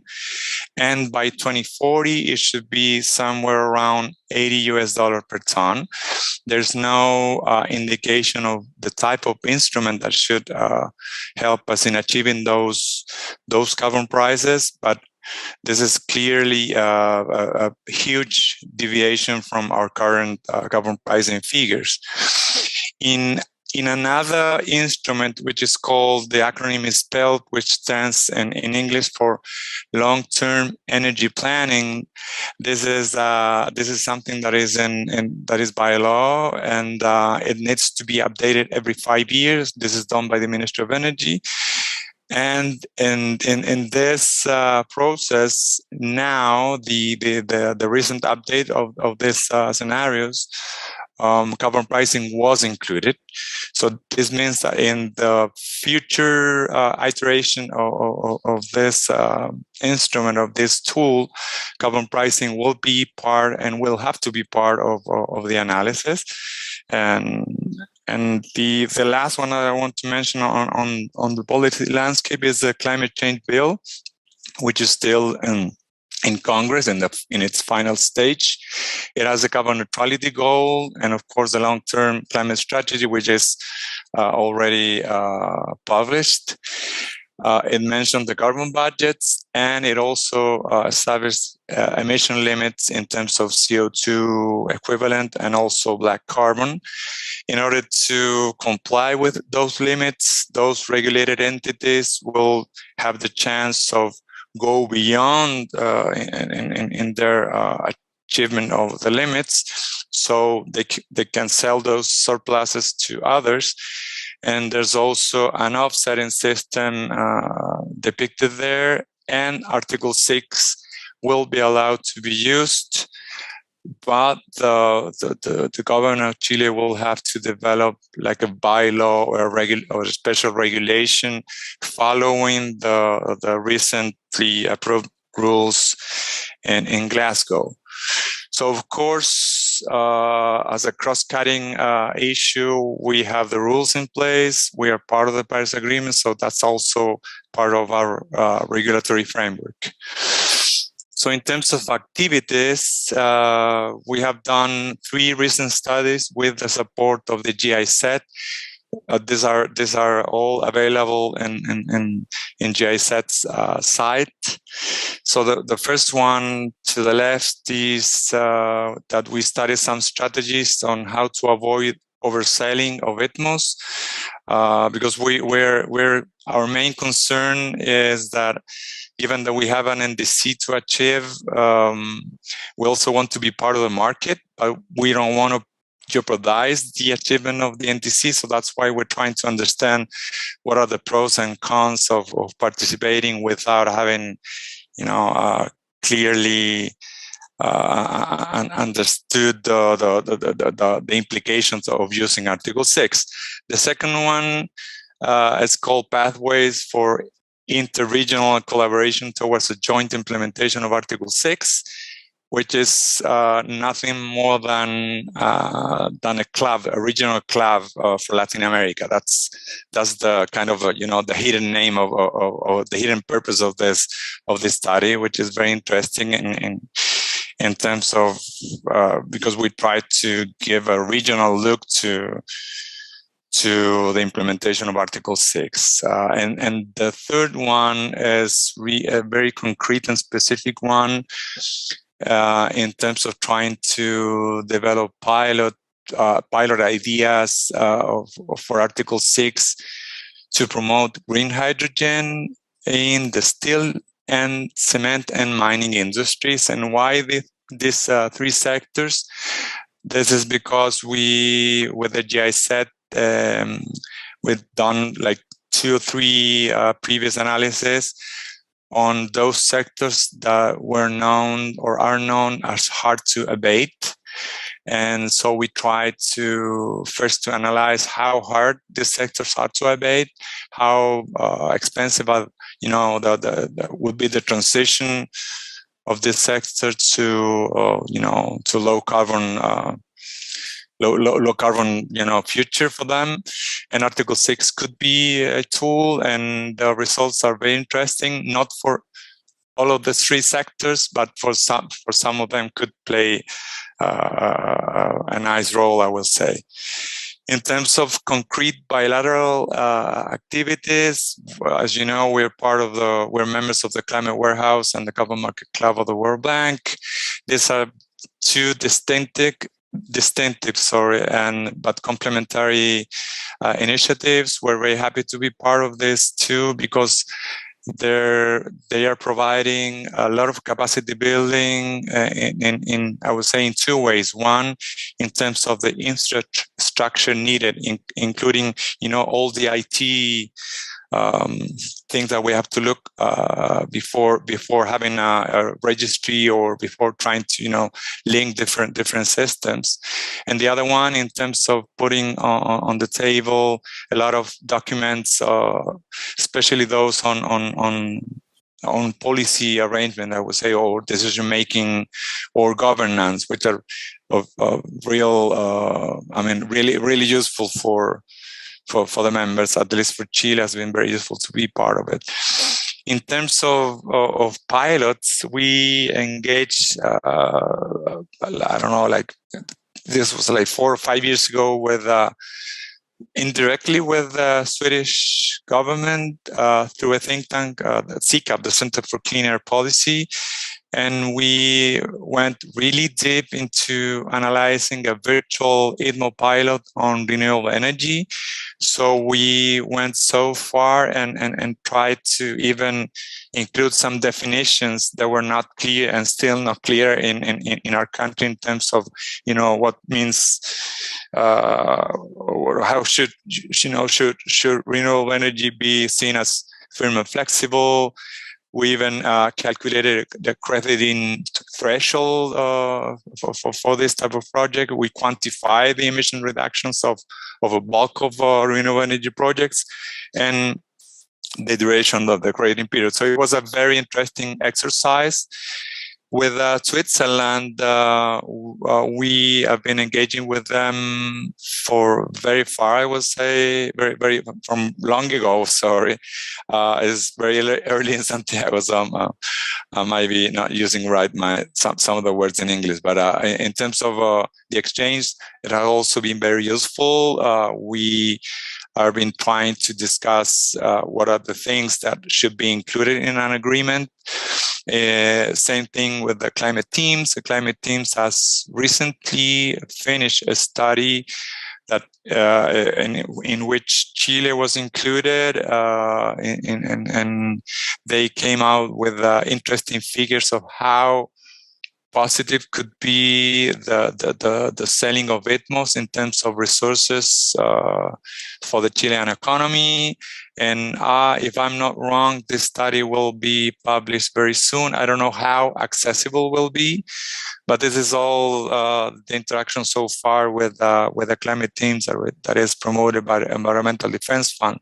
And as Katsu, you said that we're pretty much involved in the JCM. We have so far, if I'm not wrong, 5 projects in the energy sector, small projects. And recently we have engaged together with you and Thailand, if I'm not wrong, in this mutual learning program that the JCM has put in place. And it has the aim of understanding how Article 6 rules could be applied to the JCM projects. So far, it has been very useful. We have came up with some numbers, some figures. And if you remember, our NDC has 3 commitments. And if you apply different corresponding adjustment methods, it is interesting how these methods result in different outcomes if you look at these 3 commitments separately. And with Canada, we have also finished, again, a virtual exercise applying corresponding adjustment to a project in the waste sector. But needless to say, no agreement signed yet and no Article 6 pilot yet in this case. So finally, in terms of institutional arrangements, we have put in place or set up an Article 6 task force that was in February 2020 with 2 main purposes. One, to engage and understand some of the bilateral engagement that I showed you. So this task force conformed by this ministry that you are seeing to the right side of the slide, agriculture, energy. We are coordinating the group, environment, finance, and foreign affairs. And we had a lot of meetings with the Climate Market Club, with Switzerland, with Sweden through SICA, with others with EDF. So the purpose was for us to better understand those, potential agreements. And the second aim of this task force was to try to put in place sort of guidelines to be considered as part of this process to develop this national Article 6 policy as committed in the NDC. So I'm happy to tell you that finally we came up with draft guidelines for the use of Article 6. They're pretty much alike what we all approve in Glasgow, but still we need to further understand now that we have the rules in place to try to make a connection of what we have here and what the rules look like and the implications and try to, of course, improve these guidelines, as I said, as part of the documentation that we will use to prepare this policy. This is my final one, Katsu, in terms of next steps. As I said, we have to do something like a deep dive into Article 6 rules. There's a lot of things to digest there. There's a lot of implications in terms of first capacity building, infrastructure, governance, decision-making. 2 of my predecessors today have mentioned authorizations as a key step. And of course, we're not prepared yet to authorize any EDMO selling, but we need to understand better what has come out from Article 6 rules. We have to conform this public and private roundtable for Article 6.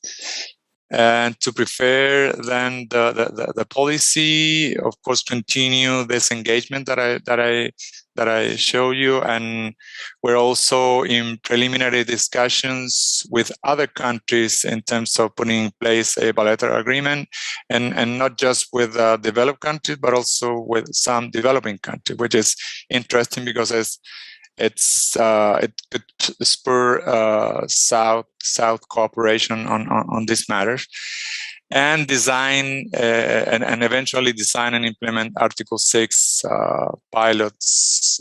Why not? So this is all I have to say, Katsu. So thank you very much, and ready for any questions that you or some of the audience want to have.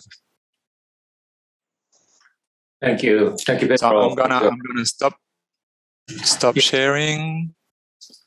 Thank you, okay. Pedro, for your very rich information from the experience of Chile.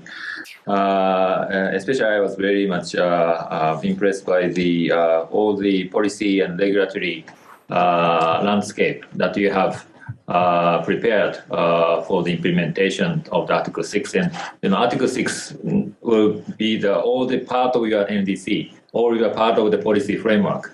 So I'm very, I think, of course, many countries will learn from how the Chile has been, prepared and also established those framework for the Article 6. And I'm also very impressed with all the studies which you have already done, including some aspects of the issues related to Article 6, like oversettings, how to address these, and also the importance of regional aspects, and also the more specific sector analysis, especially for those hard to abate. And also sharing with, I'm also impressed with many engagement you have already started with engaging. So I think I'm sure that next step authorizations and institutional arrangement. I think that's something already you are ready to engage and start. But I wanted to move on to the next presentation. But I'd like to thank Pedro. And if there is some room for the questions, I may come back. But for the meantime, I'm just going to the next topic, which is the identification of capacity building support needs, and also for the implementation of Article 6. Again, for this session, we have excellent panelists from Brazil, Senegal, and Singapore. And I wanted to start from the Brazil, Miss Marina Carijo Soares. So Marina, you are there. So again, Brazil has been a very strong supporter of Article 6 and also supporter of the market mechanism since Kyoto period. And we have seen the quite strong engagement from Brazil in terms of the negotiation process as well as the implementation of the market mechanisms itself. So from that, I'm very pleased to hear the Brazil's views and as well as your expectations for the capacity building, as well as the implementation from the point of Brazil for the Article 6. So Marina, floor is yours. Thank you very much, Kazu, and colleagues. It's a pleasure to be with you again. I'd like to first thank our hosts, Japan, for this important meeting. We need to speed up the implementation now that we have a decision, and I think this kind of dialogue is very important to this end. So without further ado, Brazil is pleased, as you know, that there was an agreement at COP26 on the general rules and the framework for Article 6.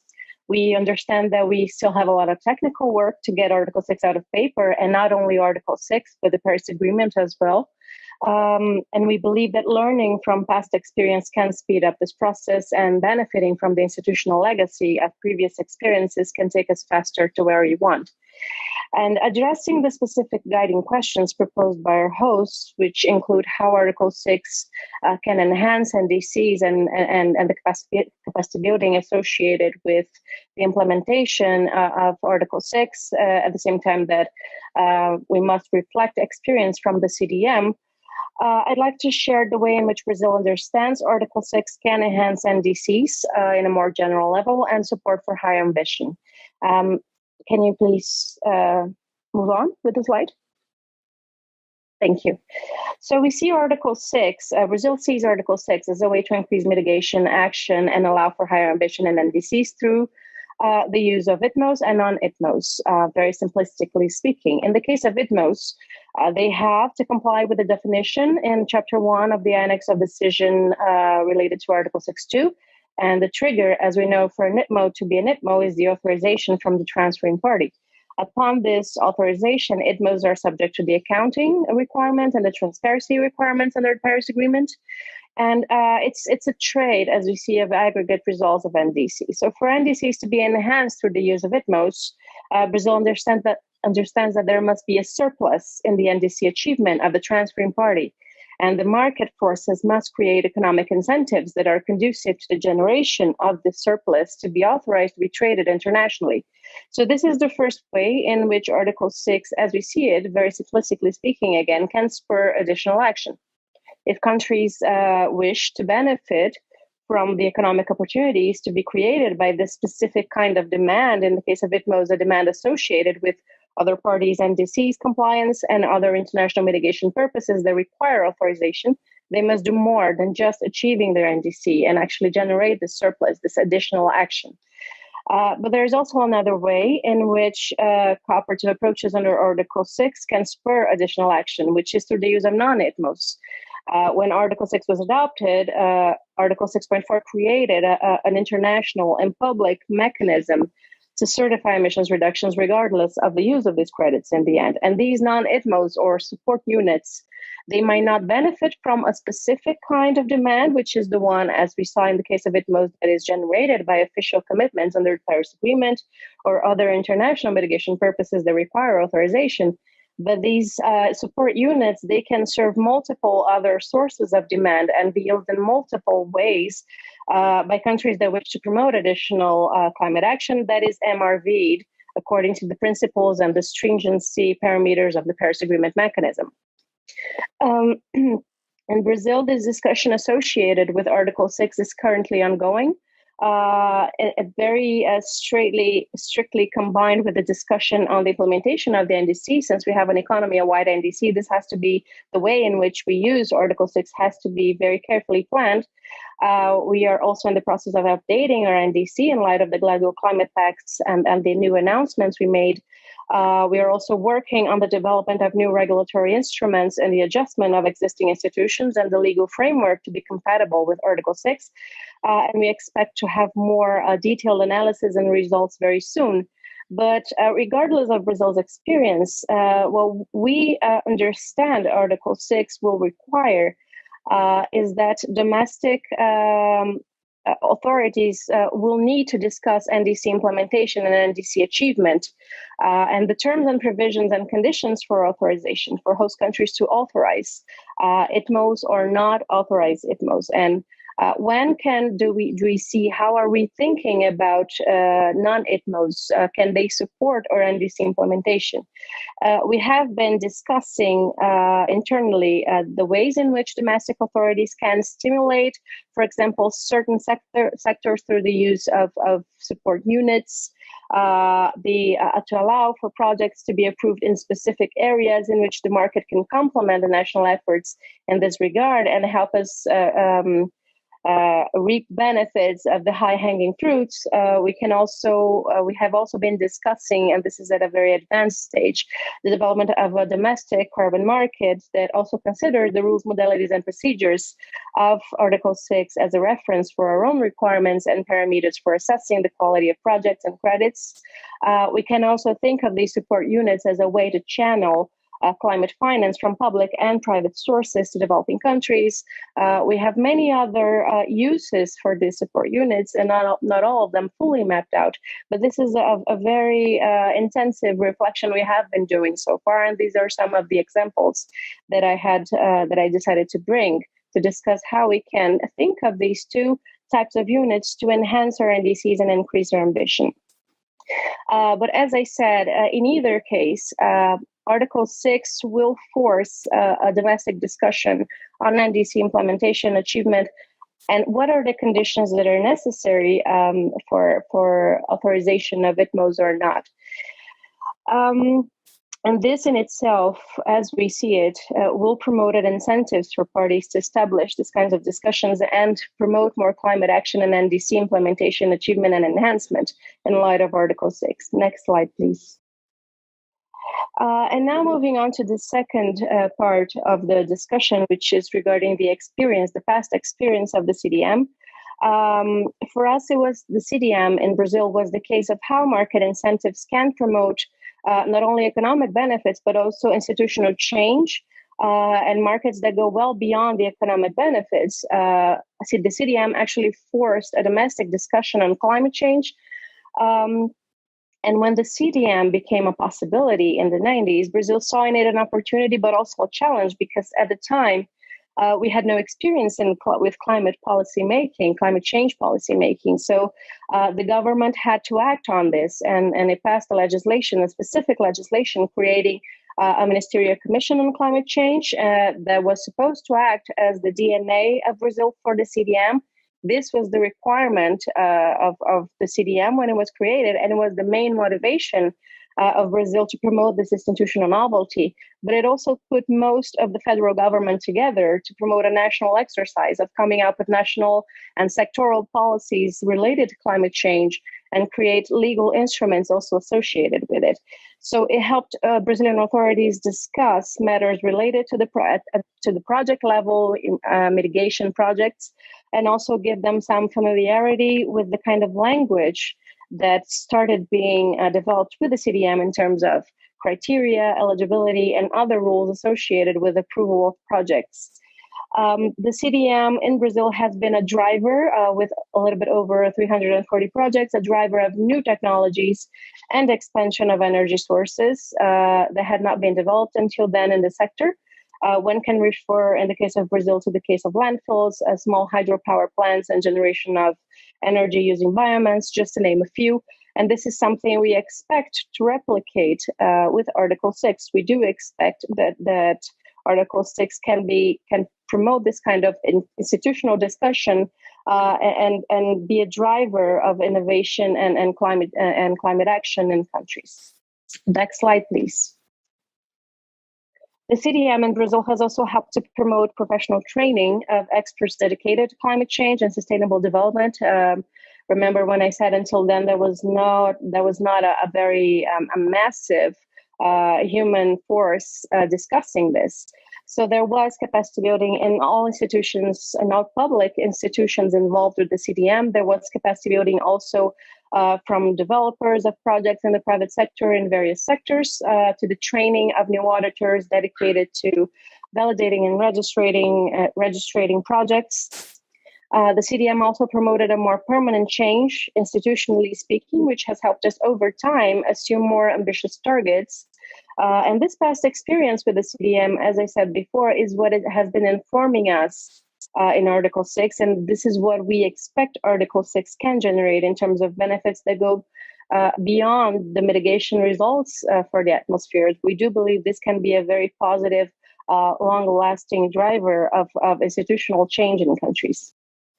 And another word on capacity building and its importance and our past experience, now not exactly with the CDM, but with capacity building.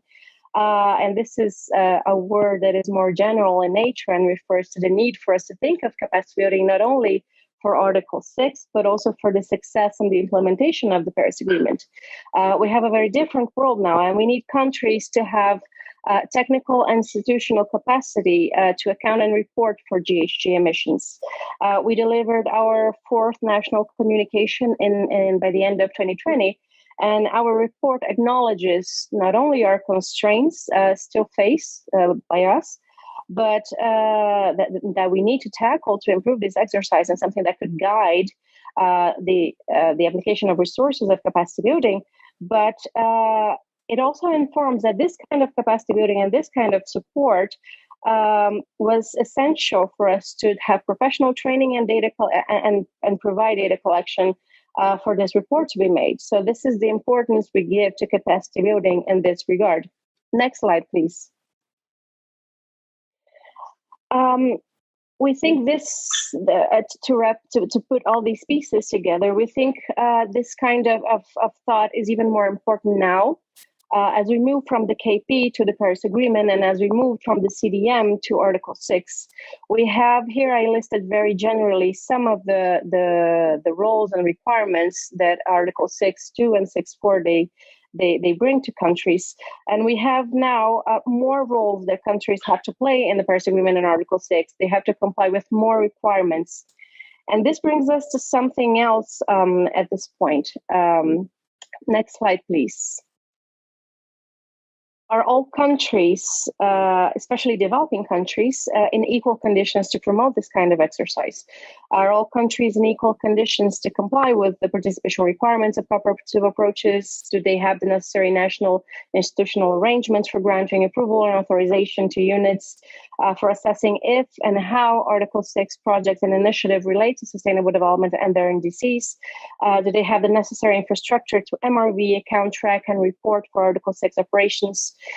Do they need institutional support to establish their DNA, to develop methodologies and baselines of projects, to promote this domestic discussion I've been talking about, the conditions in which Article 6 is in fact positive or not for their own national circumstances? And also, are all countries in equal conditions to provide trained experts for the review process, especially in light of Article 6.2? And from the discussions over the past years, my guess would be no. Capacity building is then a requirement for countries that lack the institutional capacity that would enable them to benefit from the opportunities brought by Article 6. We understand that participation in cooperative approaches can force these discussions with a long-term benefit. As I said, it can lead to institutional development and knowledge gain for developing countries. But we have to bear in mind that the past experience with the KP is still very different from the implementation we are to experience with the Paris Agreement, in that we now have all countries with obligations. In Article 6, even though, of course, it is a voluntary device, parties that are interested in taking part in these instruments, they have more roles to play. As I said, they have to comply with more requirements. We have more parties potentially interested, but also we have more challenges due to different institutional capacities we have. And any capacity building must be country specific. So it's very important that we have this exchange with developing countries to identify very specific gaps that must be addressed for capacity building to be, in fact, effective. So capacity building must be country specific. And since we have more of everything, not only of Article 6, but also the Paris Agreement, we also need more on the other side. We need more on the side of assistance to developing countries. We need more resources in the form of dedicated finance for capacity building associated, in this case of Article 6, for countries to be able to develop their national plans, to implement decision-making processes associated with the participation in cooperative approaches, and also more generally speaking, again, to the implementation of their NDCs. We also need support for countries on a more technical and technological side to assist them in developing national infrastructure. That is a novelty brought by Article 6 that is required to ensure the environmental integrity of ITMOs, to allow for them to track for these ITMOs. Besides the development of this kind of institutional knowledge and technology transfer, we also need professional training for national experts for countries to understand Article 6 rules, including those associated with reporting and review, which we have many more requirements now, to apply safeguards and limits in the case of 6.2, among other roles that we have in the Glasgow decisions. So we would like to, Brazil expects and now to discuss these kinds of details in a very concrete work plan. We have some specification in the Glasgow decisions to develop this work plan together with the Secretariat, but we don't have the specification. So we would like to see a specific timeline on the development of this kind of the scope of these capacity building that reflects the country's specific needs. And next slide, please. So this was a very general and brief presentation on our expectations for the future and how we expect the positive past experience reflects in this implementation that we hope to be successful. And we are very much looking forward to contributing to this. Thank you, Kazu. Thank you, Marina, for your also very comprehensive as well as quite the indicative presentation, which means that I think you also mentioned about the relationship with the NDCs. Implementation is quite important, and also in that context, 6.4 will also play important, play. And then that will be specifically designed in a way to really address the NDCs. And also, the lessons learned from the CDM that has been quite useful for us to think about for many parties, those who are hosting CDM, what roles they need to play, what maybe next speaker may elaborate more, but I think it is important that more institutional as well as a human capacity is needed to implement Article 6.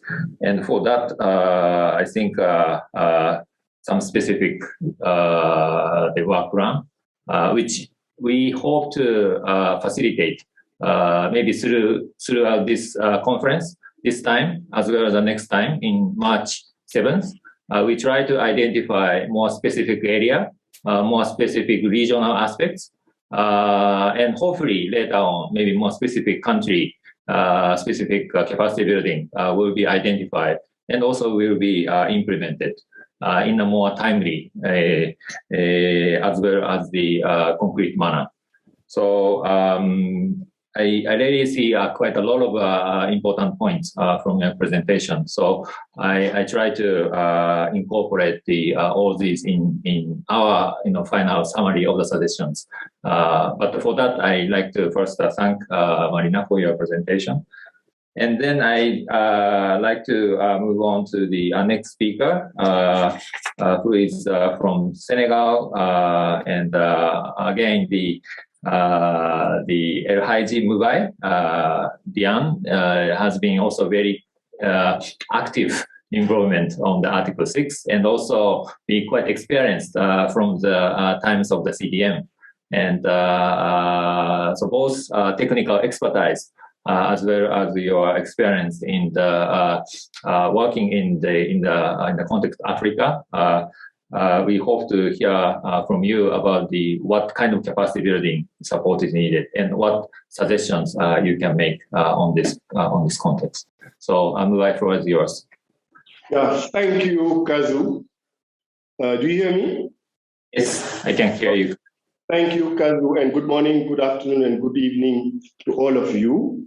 It's a pleasure to be with you today. And I want to thank the government of Japan, and especially the Ministry of Environment, as well as IGES, for organizing this conference. Such meetings contribute to a better understanding of the technical issue we will face soon in bodies like the SUBSTA and the supervisory body of the 6.4, and also later under the CMA4. I hope that this informal exchange will help to speed up future discussions and negotiation, because we have a very ambitious work program this year, for which decisions have to be adopted by CMA4 in Sharm el-Sheikh in order to make Article 6 of the Paris Agreement operational as earlier as next year, is what we want. So I will briefly discuss, as requested by the organizers, the role of the Article 6 in enhancing the NDCs and also the related capacity building needs, not for Senegal, but for many developing countries, including many African countries. Next, please. Next, but for the enhancement of the NDCs and climate action in developing countries, the role of the Article 6. The Article 6 will allow for the involvement of many non-state actors, which will not be involved in the Paris Agreement objective if they were not Article 6. We will have many private sector actors, NGOs, local communities, and so on. But one important thing is when we talk about enhancing the NDC, we have to clearly identify that in many developing countries, including many African countries, they have an unconditional NDC and a conditional one. And the implication of the Article 6 in the unconditional or the conditional may be different. When it comes to the unconditional NDC, we can have activities without corresponding adjustment, because that was addressed. There are activities that are not authorized by the host country, but can be transacted or used.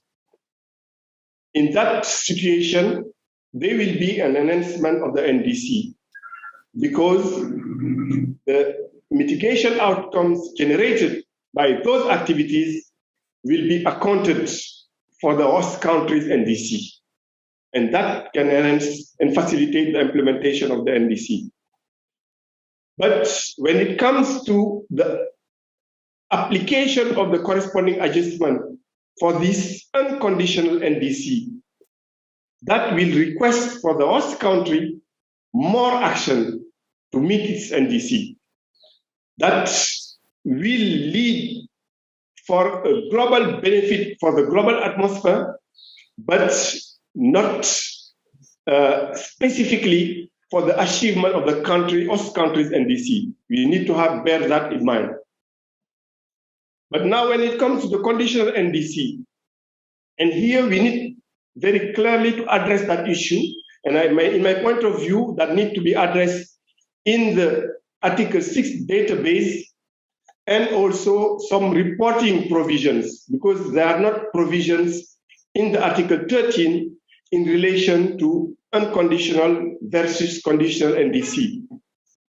When it comes to the unconditional NDC, I think many activities under Article 6 will be conducted in relation to the conditional NDC for many countries.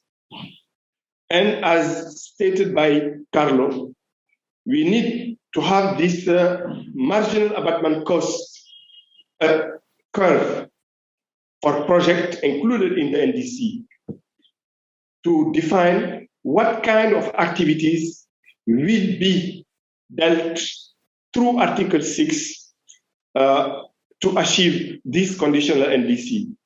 One way can be having the high abatement cost projects, but it will depend on the host country's strategy and policy.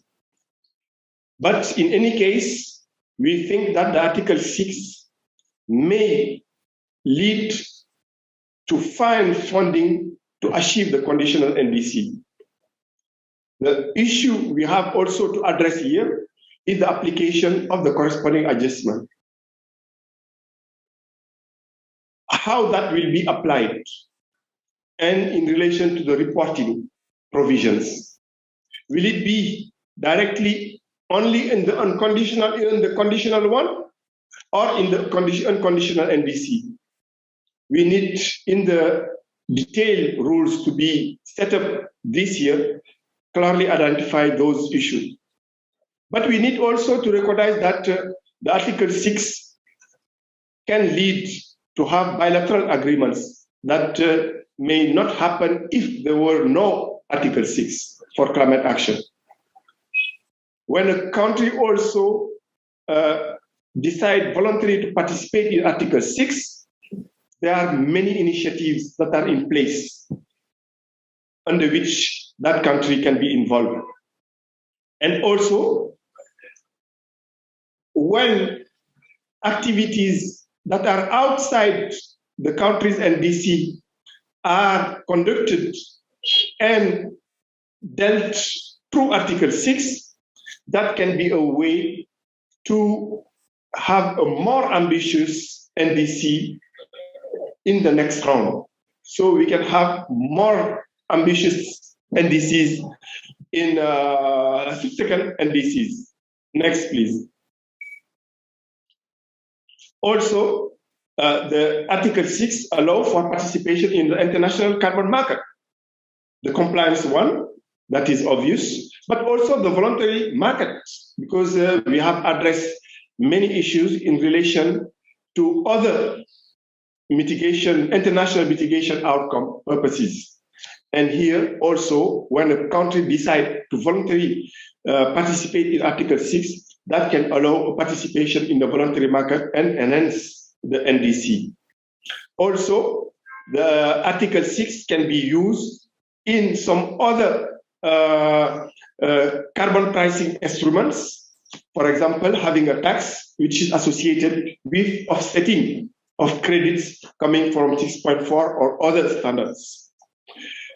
Also, and we need not to forget that the non-market-based approaches are very important, and that the participation in the non-market-based approaches can lead to an enhancement of host countries' NDC.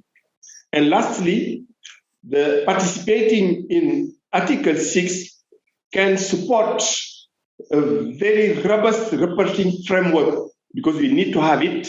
We need to provide initial report, regular report, annual report, and with all those elements. And participating in Article 6 can lead to have this infrastructure in the country and also be included in the national MRV framework for the Article 6. That are, in a nutshell, some elements that can lead to enhance the NDC and the climate action in the developing country. Next. Now, when it comes to the capacity building for the implementation of Article 6 and also the experience of the CDM, first, we need to have in each country a very robust national framework. But in my point of view, that framework is not specifically dedicated to the compliance bucket. Whether we have domestic activities in relation to the market, whether we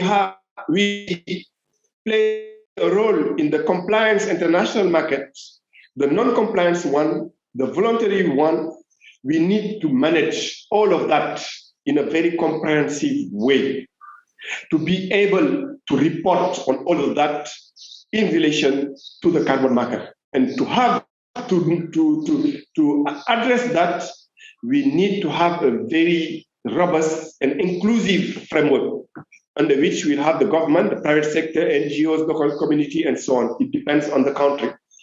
Build a very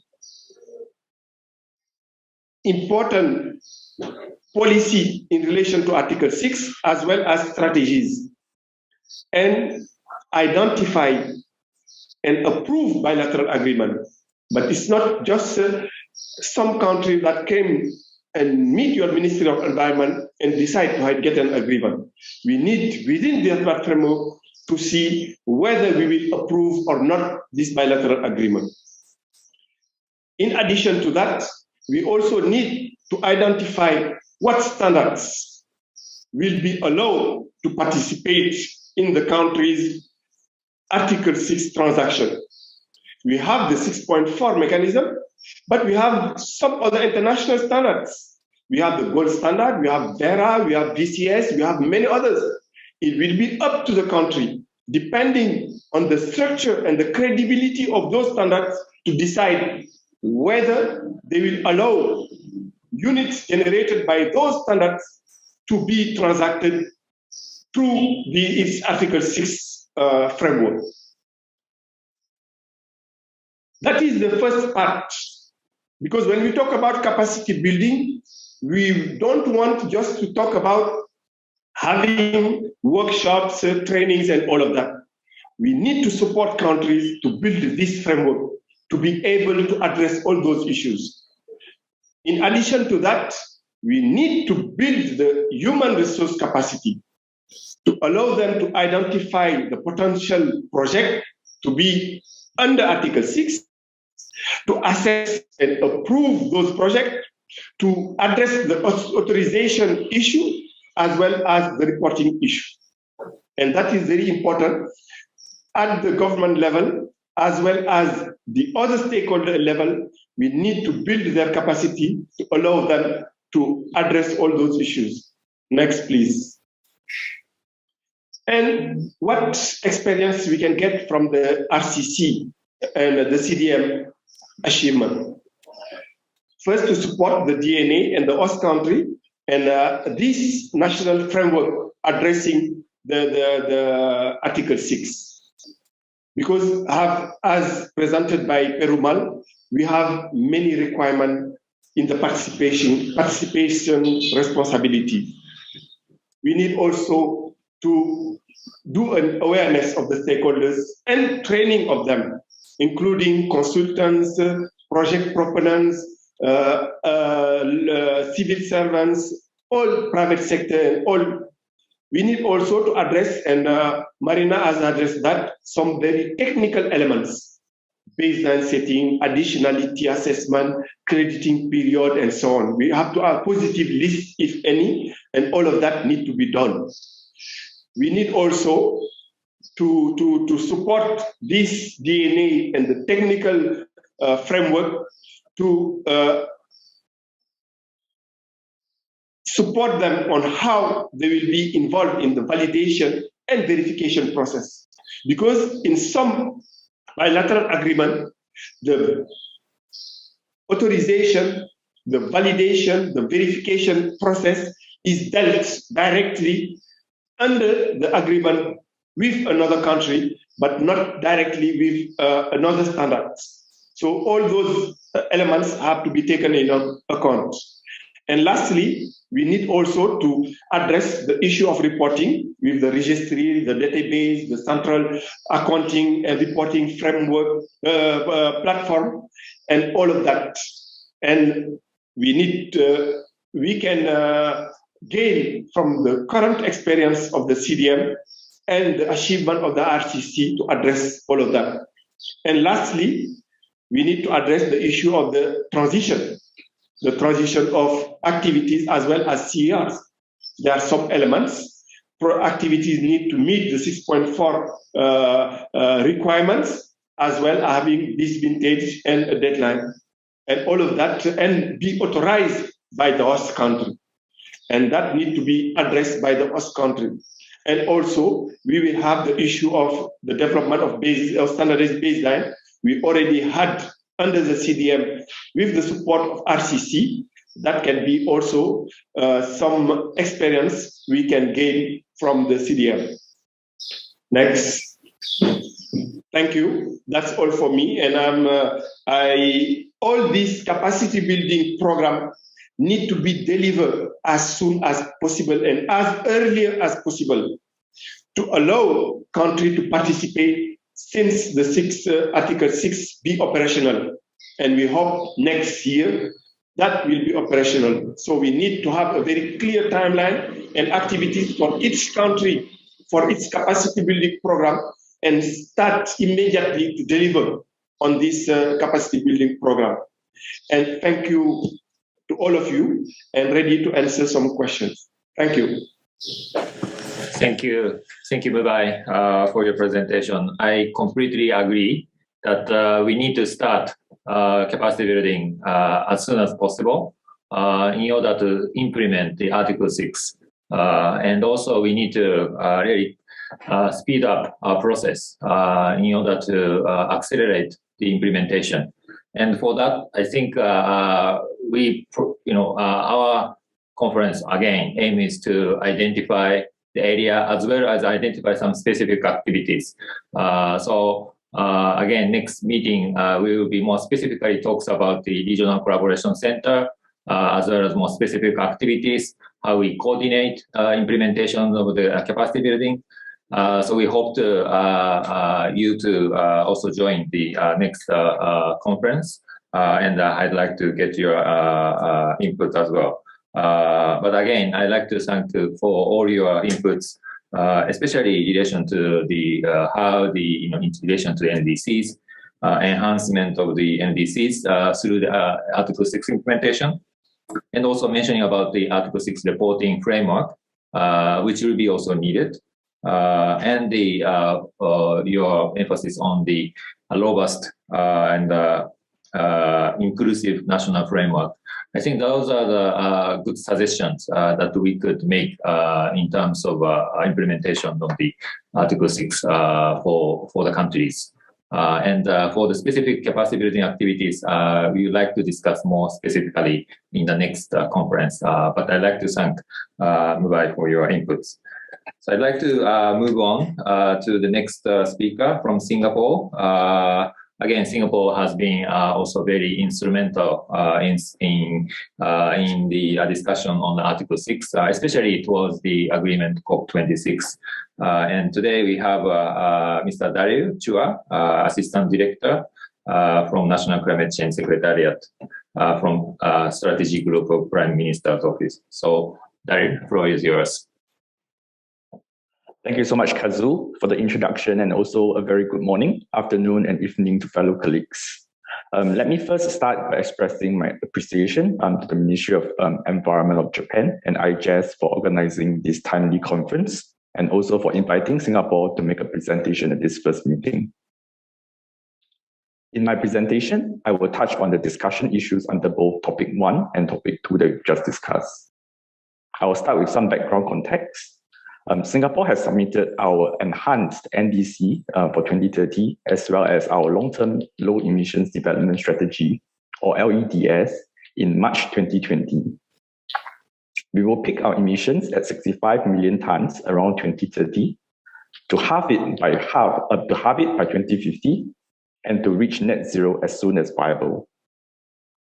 In line with the Glasgow Climate Pact and the spirit of keeping 1.5 degrees goal alive, Singapore is reviewing our climate ambition seriously in the lead up to COP27. Next slide, please. Singapore's climate ambition is driven by a whole of nation green plan, which covers 5 transformation pillars. For example, we have made decisive policy moves such as implementing a zero vehicle growth policy, a national electric vehicle strategy, as well as an energy transition plan to decarbonize the power sector. In the interest of time, I shall not go into the details, but you may find more information at the link provided. A key enabler of the Singapore Green Plan is the carbon pricing scheme, which puts in place the appropriate price signal to shape behavior and incentivize the low carbon transition. We introduced a carbon tax in 2019 on large direct emitters, covering around 80% of our national greenhouse gas emissions. We started with a tax level of 5 Singapore dollars per tonne for the first 5 years to give businesses time to adjust. A carbon tax review is ongoing to determine the revised tax level post-2023, as well as the longer-term carbon tax trajectory. In doing so, we will take into consideration the increase in global momentum on climate action, as well as Singapore's enhanced climate ambition since the introduction of the carbon tax in 2019. More details will be made available at Singapore's budget later this week, which will also provide some updates on our climate and sustainability strategies. Next slide, please. Going into the theme of today's discussion proper, the conclusion of Article 6 rulebook at COP26 have paved the way for international cooperation that can enhance global climate ambition. It does so in 2 primary ways. First, Article 6 can lower the cost of emissions reduction. mitigation opportunities and costs vary significantly across value chains, sectors, and geographies. Through carbon markets, emitters can assess cost-effective mitigation opportunities that would otherwise be beyond their reach. And this is especially so for hard-to-abate sectors, as well as countries with limited domestic abatement potential. I cannot emphasize enough the importance of a well-functioning carbon market. Around half of existing NDCs include mention of the use of carbon markets. And on the voluntary carbon markets front, annual transaction has just crossed US $1 billion in 2021, an all-time high. AITA estimates that effective carbon markets could save up to US $250 billion a year in cost of climate action by 2030. Reinvesting these savings could generate an additional 5 billion tons of abatement annually by 2030. I think earlier we have also heard from other speakers that other studies estimate an even larger abatement that could be enabled through carbon markets.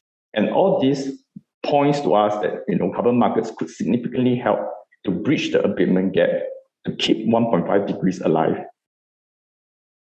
Secondly, Article 6 also offers a concrete way to reach net zero. Even as emitters prioritize insetting and implement ambitious mitigation measures, it is likely that they will face some residual emissions that cannot be removed.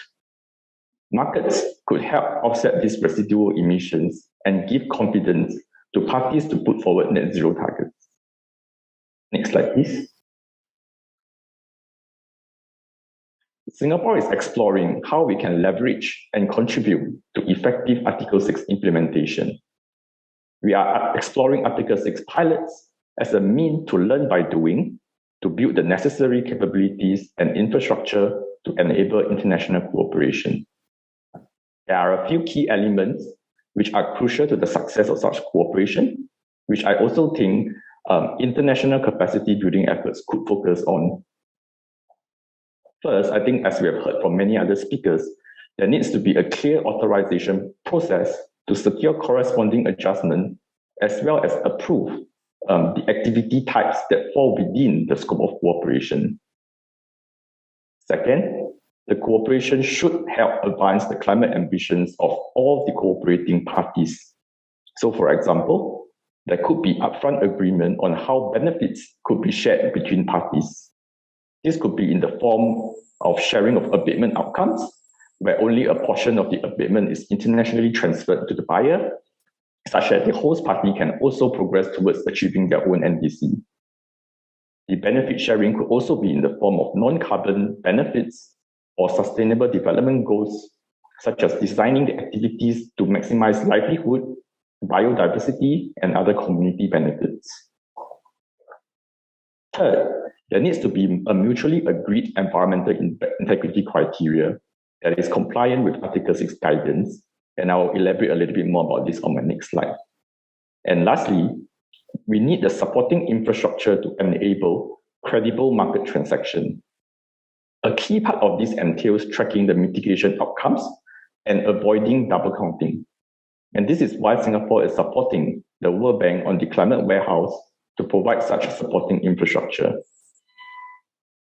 Beyond Article 6, we are also exploring how to tap on international carbon markets within our domestic carbon pricing framework.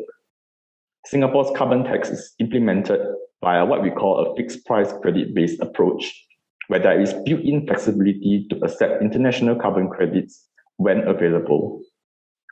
With the decision of Article 6 at Glasgow, we are studying the option to allow carbon tax liable facilities to meet a part of their carbon tax liability using eligible carbon credits.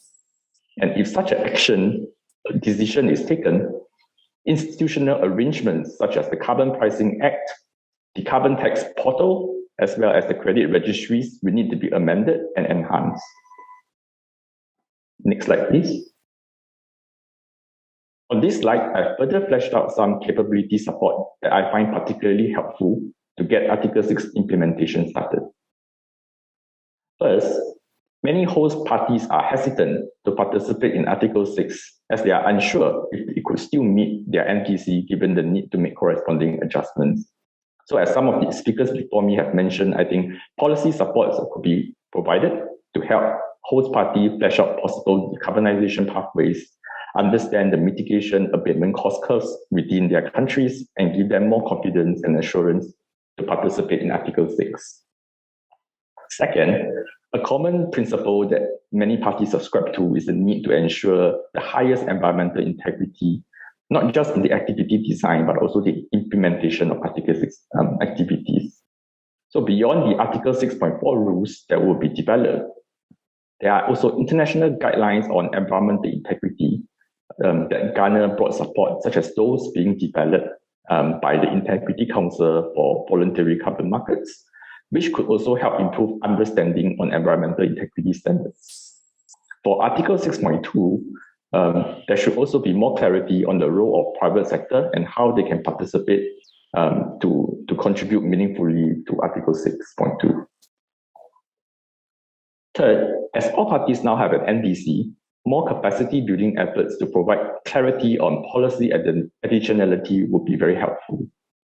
This is such that participants could partner on the more ambitious activities that are clearly above and beyond the host party's NDC and leave the low-hanging fruits for the host party to implement and count towards their own NDC. Fourth, more support could be provided to help host parties develop an authorization framework, especially on processes to authorize international transfers, secure corresponding adjustments for mitigation outcome used towards NDC or other international users. Such framework is probably new to many host parties, as most currently do not regulate their domestic voluntary offset markets. Lastly, more clarity on reporting and accounting, which will already be the focus of the work program in the year ahead. So I shall not elaborate on them further. And with this, I've come to the end of my presentation, and I thank you for your time. Thank you, Daryl, for your very well articulated presentation. And particularly, we can learn from Singapore about your implementation of carbon tax, as well as your design of the integration with the use of the flexibility of the international market credit to be used. So we are looking forward to seeing the development in your policy framework, as well as the institutional arrangement to accommodate such domestic policy arrangement, as well as an engage with the international market. And also appreciate your very specific suggestion on the capacity building, which are very quite suggestive. And particularly, I think, based on also previous presentation, there has been a lot of attention regarding the authorization.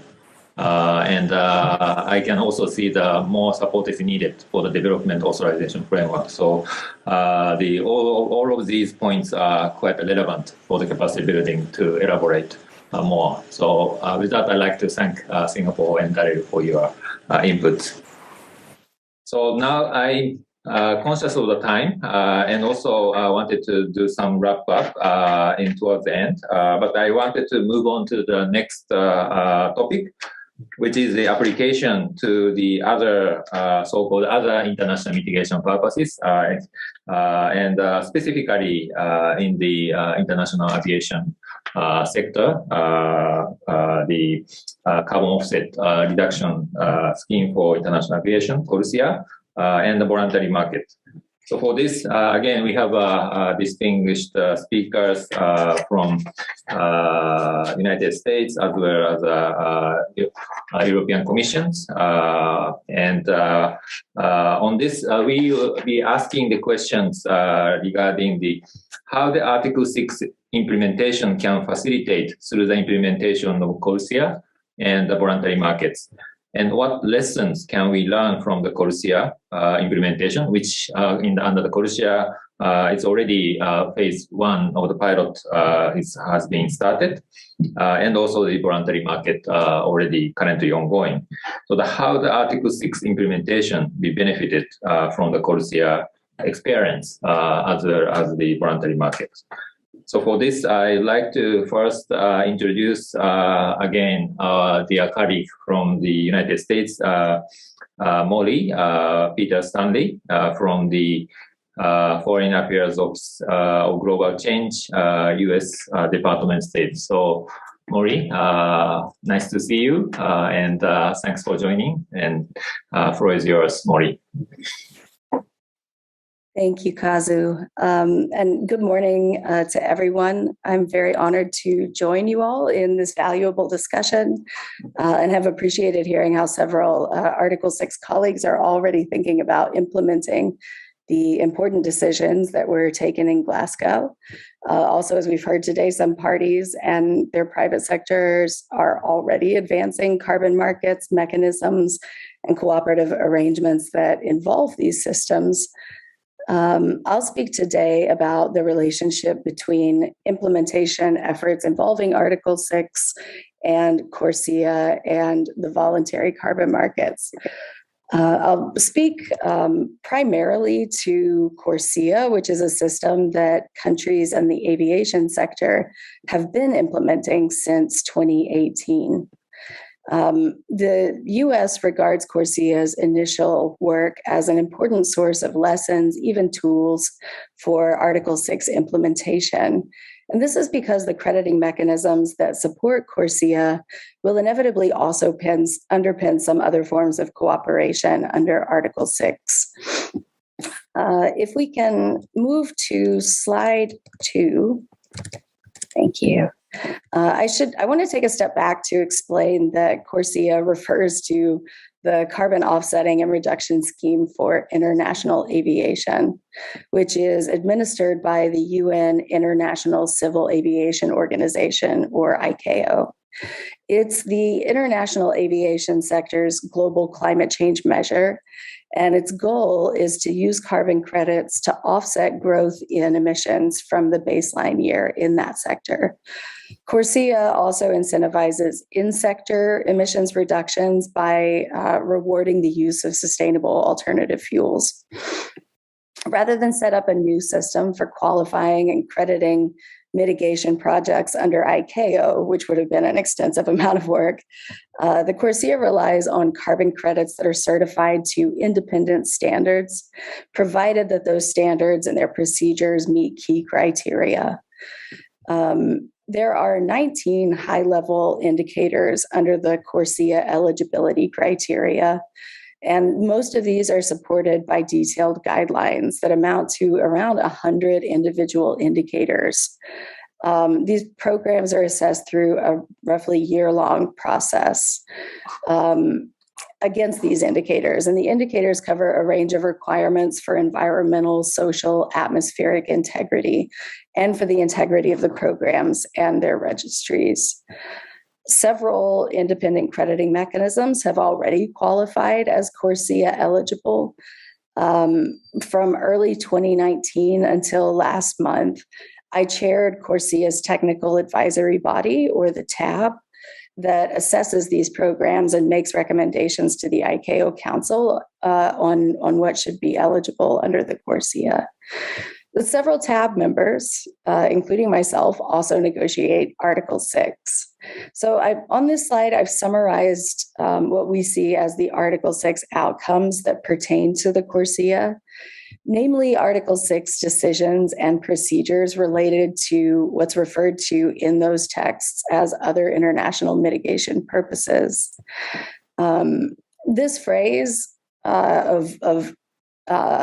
in the Article 6 definition of ITMOs, it encompasses several forms of cooperation, including those outcomes that are transferred for other international mitigation purposes, such as CORSIA, or simply for use toward an other purpose generally, where a user doesn't want the mitigation to be counted by the host party toward its own NDC.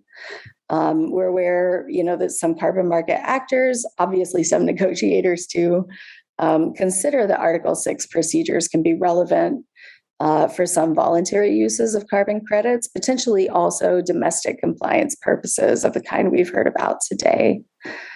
Host party accounting, and I guess that's my shorthand for the application of corresponding adjustments. The Article 6 decisions make it clear that that's required for ITMOs that are authorized by the host party in the Article 6 sense. And parties agreed that mitigation outcomes can be authorized and accounted for by a host party effectively for whatever purpose, but that all ITMOs used toward NDCs and CORSIA must be authorized.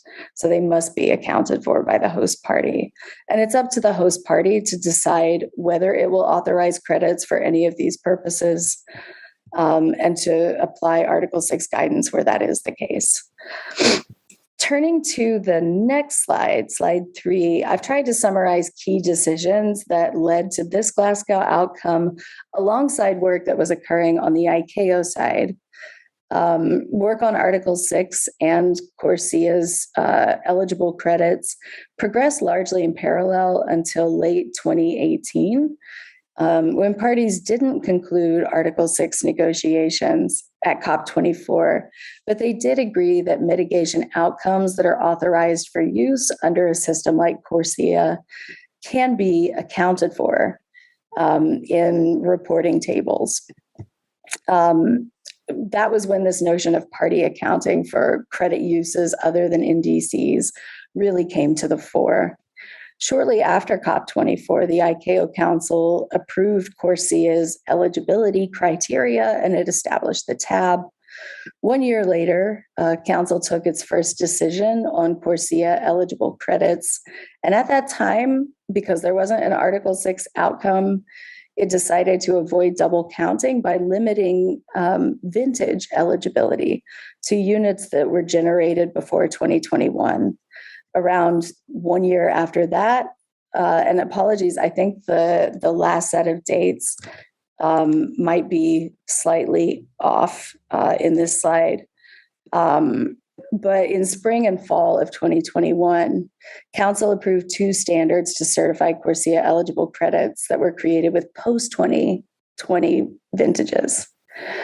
Before we come back to that decision, if we can turn to slide 4, I wanted to point out that Article 6 consistency is largely targeted through the eligibility requirements for the procedures that programs must have in place to avoid double claiming against NDCs.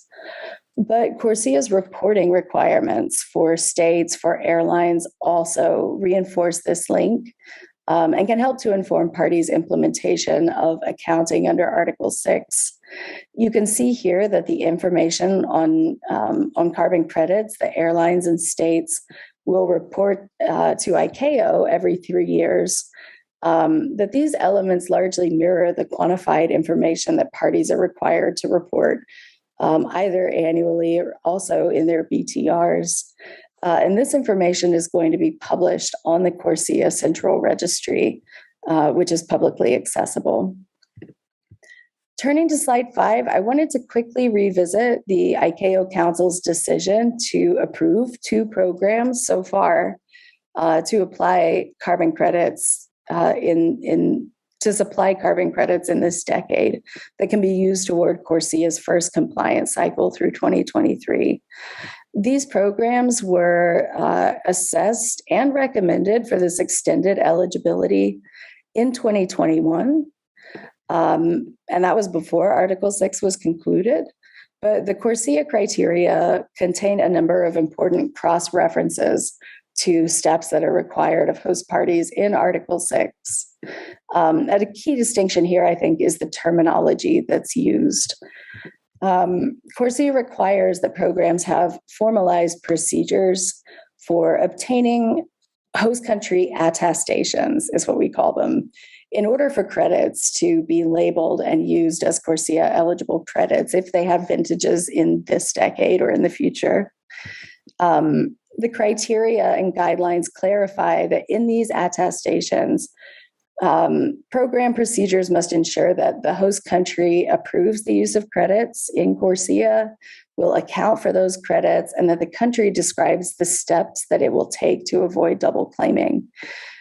Programs must also have procedures in place defining which approaches to accounting and the steps that should be taken that are acceptable for crediting under the program, primarily so that the programs, the certification standards, have a procedural basis for reviewing the sufficiency of the country's plans that are described in these attestations, particularly in relation to Article 6 guidance.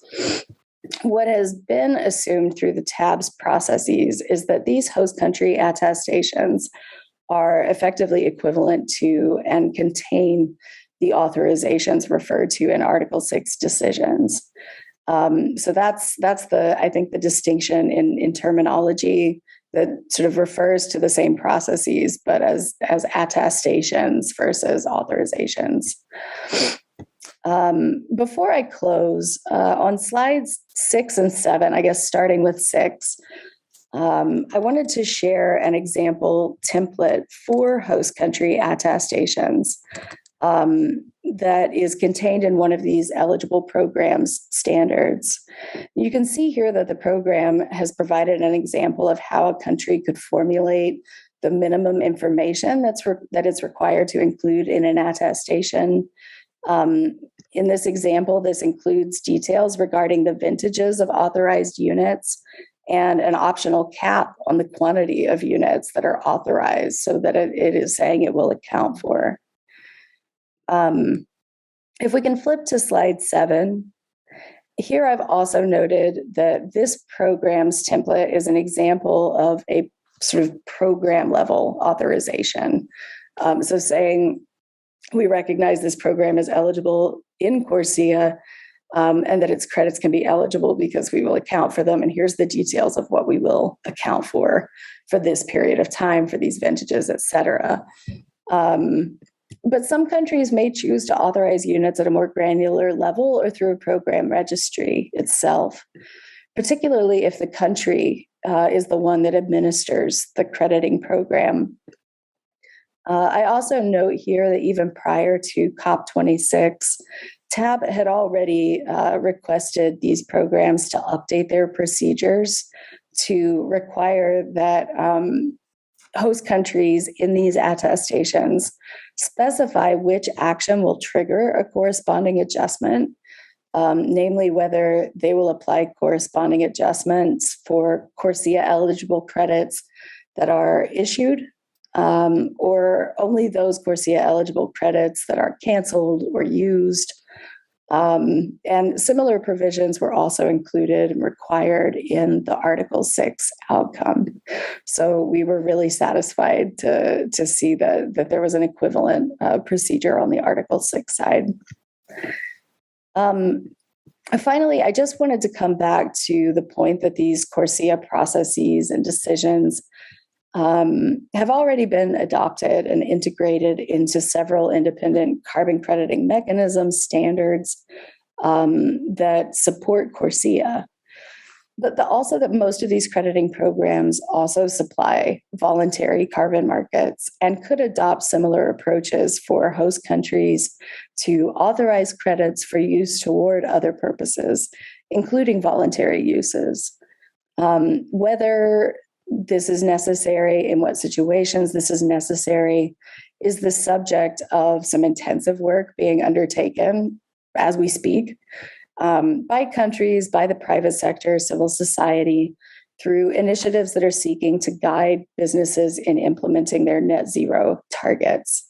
Initiatives that include the Voluntary Carbon Market Integrity Initiative, or the VCMI, which was launched in 2021. The United States is a participant in the country contact group for that initiative, because we recognize the importance of providing authoritative guidance on that topic. There's also the Science-Based Targets Initiative, or SBTI, which has been working through these issues for some time. So I wanted to note that, as we're talking through these CORSIA processes, they do have broader relevance, and we hope will be helpful in informing some of that external work. So I'll leave it there, but happy to take questions here or offline. And again, thank our hosts for the opportunity to present to this distinguished group. Thank you. Thank you, Mori. And I found that your presentation itself became quite a good source of capacity building material. And I really appreciate all the experience and all the experts' knowledge that put together when CORSIA and Article 6 together. And just some of the observation is, I think one of the value of having the CORSIA to the Article 6 is CORSIA already implemented the program already and already approved some eligibility based on eligibility criteria. So we can use such experience, such as use of the reporting under the Article 6. CORSIA already have all the templates, all the environmental integrity standards and additionality and baseline. I think all of these are good basis to which we could refer to. And also the attestation experience. You have also clearly mentioned a very specific example of how the attestation looks like. And those could be a really good reference to in terms of how we can develop the authorization letter, for example, in the context of Article 6. So I think all of those experience from CORSIA could be used for the development of Article 6 implementation. So yeah, with that, I'd like to thank for all your inputs to this, and we're happy to explore more how we can explore and use those experience in the implementation Article 6.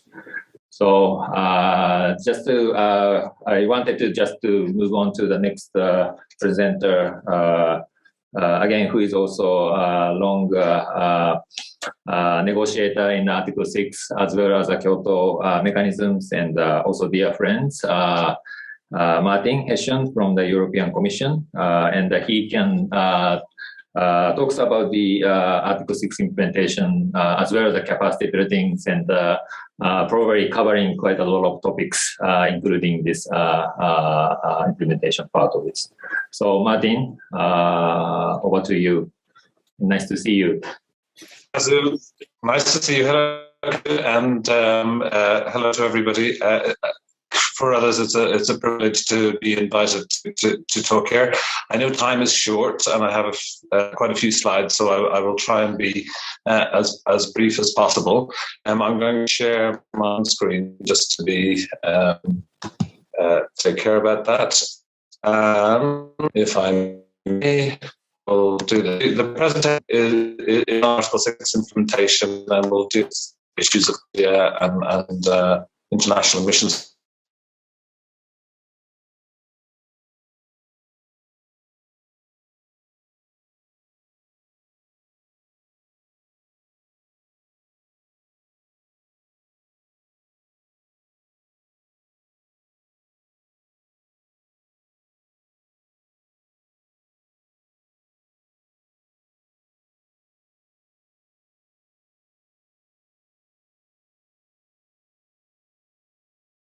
Can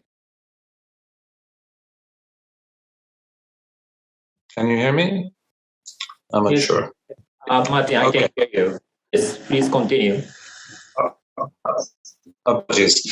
I will now, and there was a little interruption, but I'll try and present from my computer. Can you see my slides? The network is a little bit weak, so maybe you can turn off your camera and then you can focus on the presentation. Sure. Yes. Thank you. I'll do that. All right, and I'll go to presentation. And I'm sorry, I have an unstable connection, and I don't know why. Right. Well, if you can hear me, and you can see the presentation. We're of course delighted that the Glasgow Agreement happened, and recognise that there's significant implementation challenges for all parties, including ourselves. We certainly need to prepare for the reporting structure requirements that we were discussing this quarter. We also need to have cost and participation on 6 markets. The EU has done that to an end.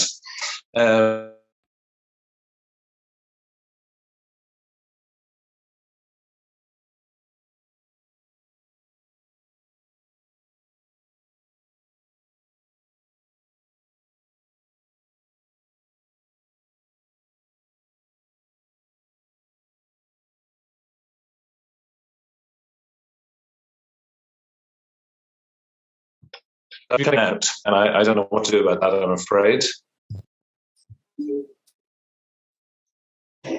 Martin, I can hear you, so please continue. All right, and you're presenting the slide. I don't want to go through that particular slide that you've heard about those results.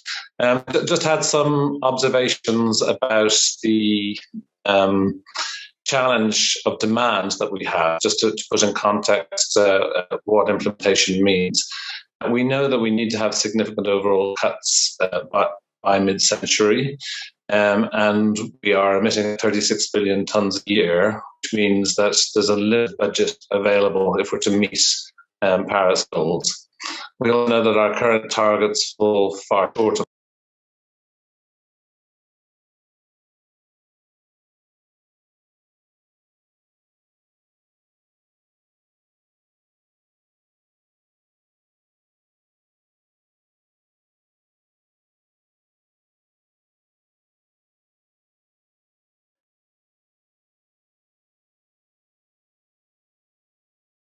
Martin, can you hear us? Yes.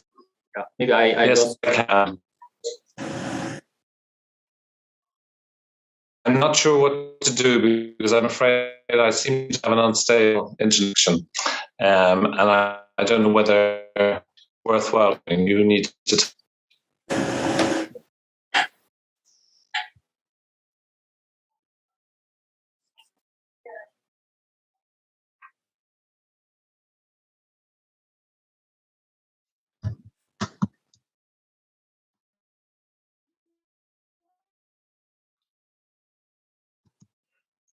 Maybe we can just please turn off this slide, and then you can talk. That works.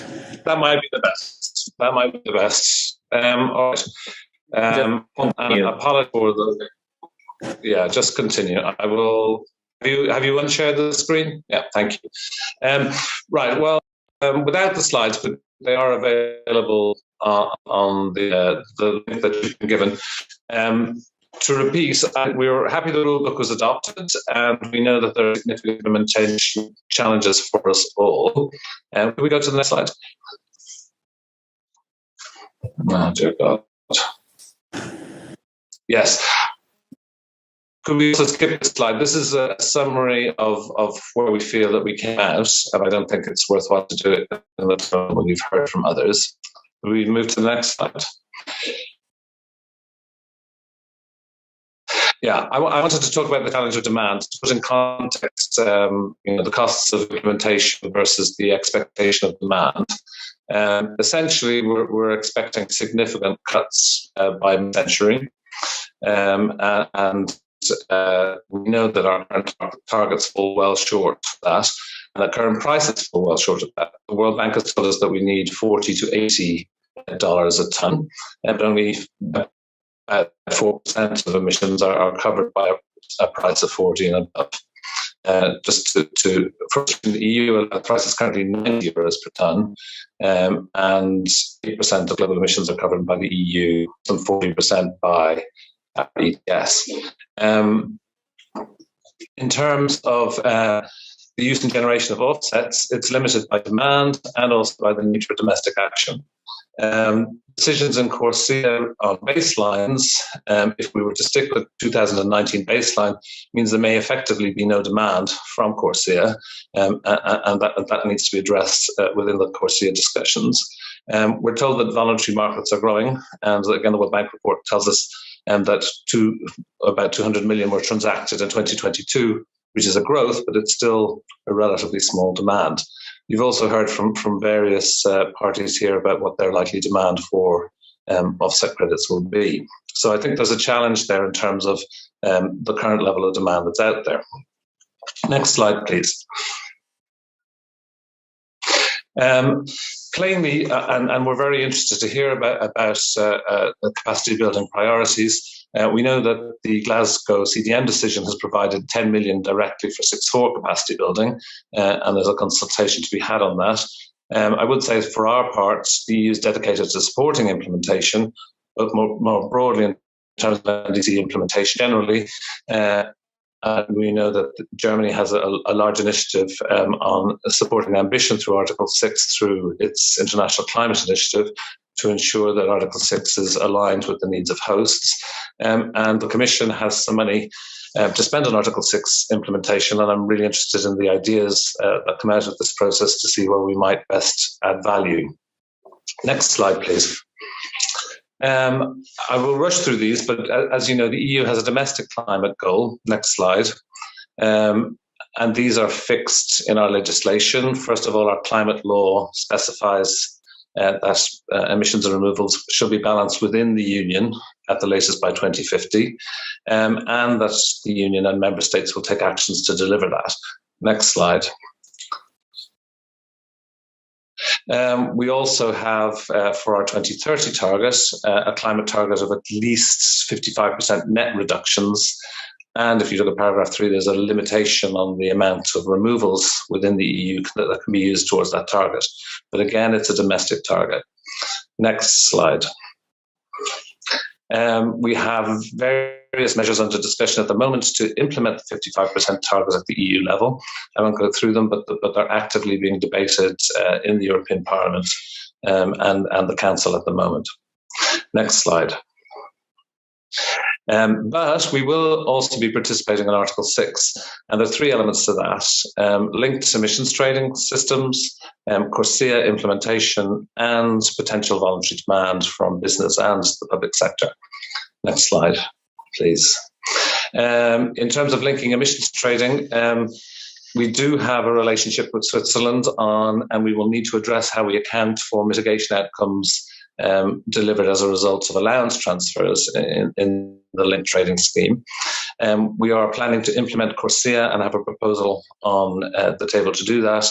And we will need to be checking that the emissions that are offset are adjusted for in accordance with the Paris decision. And this is dealt with in our aviation proposal. There's also potential demand out there for voluntary purposes from the private sector driven by corporate targets.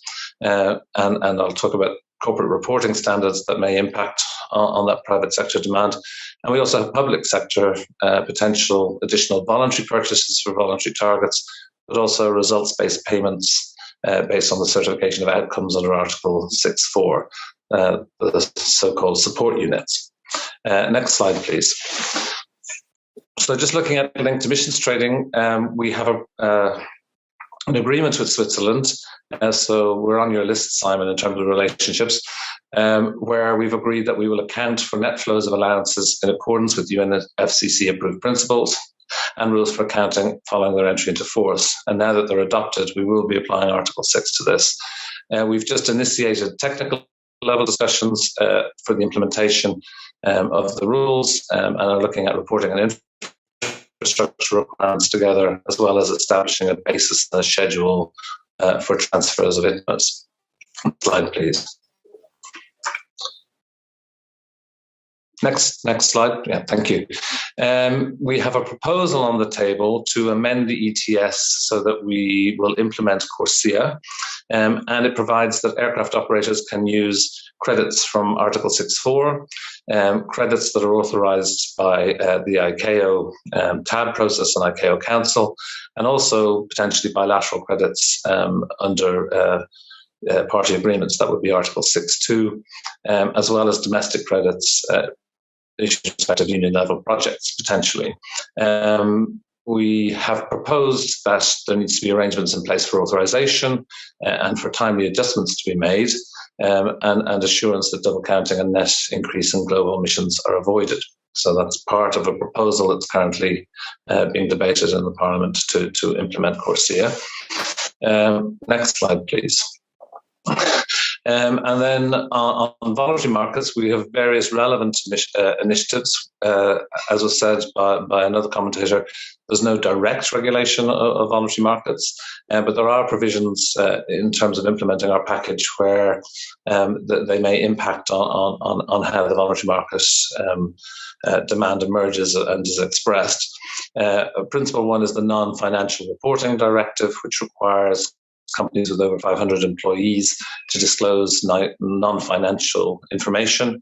And we are developing climate-related reporting there with respect to emissions targets and use of claims towards those emissions targets. That will be laid out this year. We also have a green claims initiative where we will have proposals this year, including relevant proposals on revision of EU consumer law to empower consumers for active participation, where we'll be looking at green claims and the credibility of green claims. Sustainable product initiative as well, looking at the credibility of product-related claims. And we have an internal proposal on the certification of removals within the EU. All of these have a potential relevance to voluntary markets. Next slide, please. Last but not least, we're also looking to implement the reporting and infrastructure requirements by Article 6, and that will be done under a regulation on governance of the energy union, where there's provision for internal and external reporting by the EU under the transparency framework, and there's also provision for the implementation of Paris-related registries. So this is the kind of current state of play on our implementation of Article 6. We have a lot of work to do because we haven't worked out all of the details or all of the requirements as of yet, but we're certainly addressing both our reporting obligations and our registry obligations, but also how we will be accounting for the three places at which we think we will be touching the market. That's the linked emissions trading, CORSIA, as I said, and to an extent, voluntary markets. Next slide, please. Thank you, and I hope we'll be able to participate with a better link to understand others' programs of implementation and to develop an understanding of capacity needs so that we can contribute to those as well. Thanks very much. Thank you, Martin, and for your EU's the implementation on Article 6 and yes, I think we can learn from you the EU ETS linking with Switzerland, and also the work on CORSIA and the voluntary market. And of course, I'm sure EU can support the capacity building of the Article 6, so to which we can further discuss for the elaboration. And just a conscious of the time, and my apologies for a little bit over time for this very informative discussions. And let me just do how we are thinking to proceed to the next conference. Based on today's discussions, we try to wrap up the main important elements to which how the Article 6 could be implemented.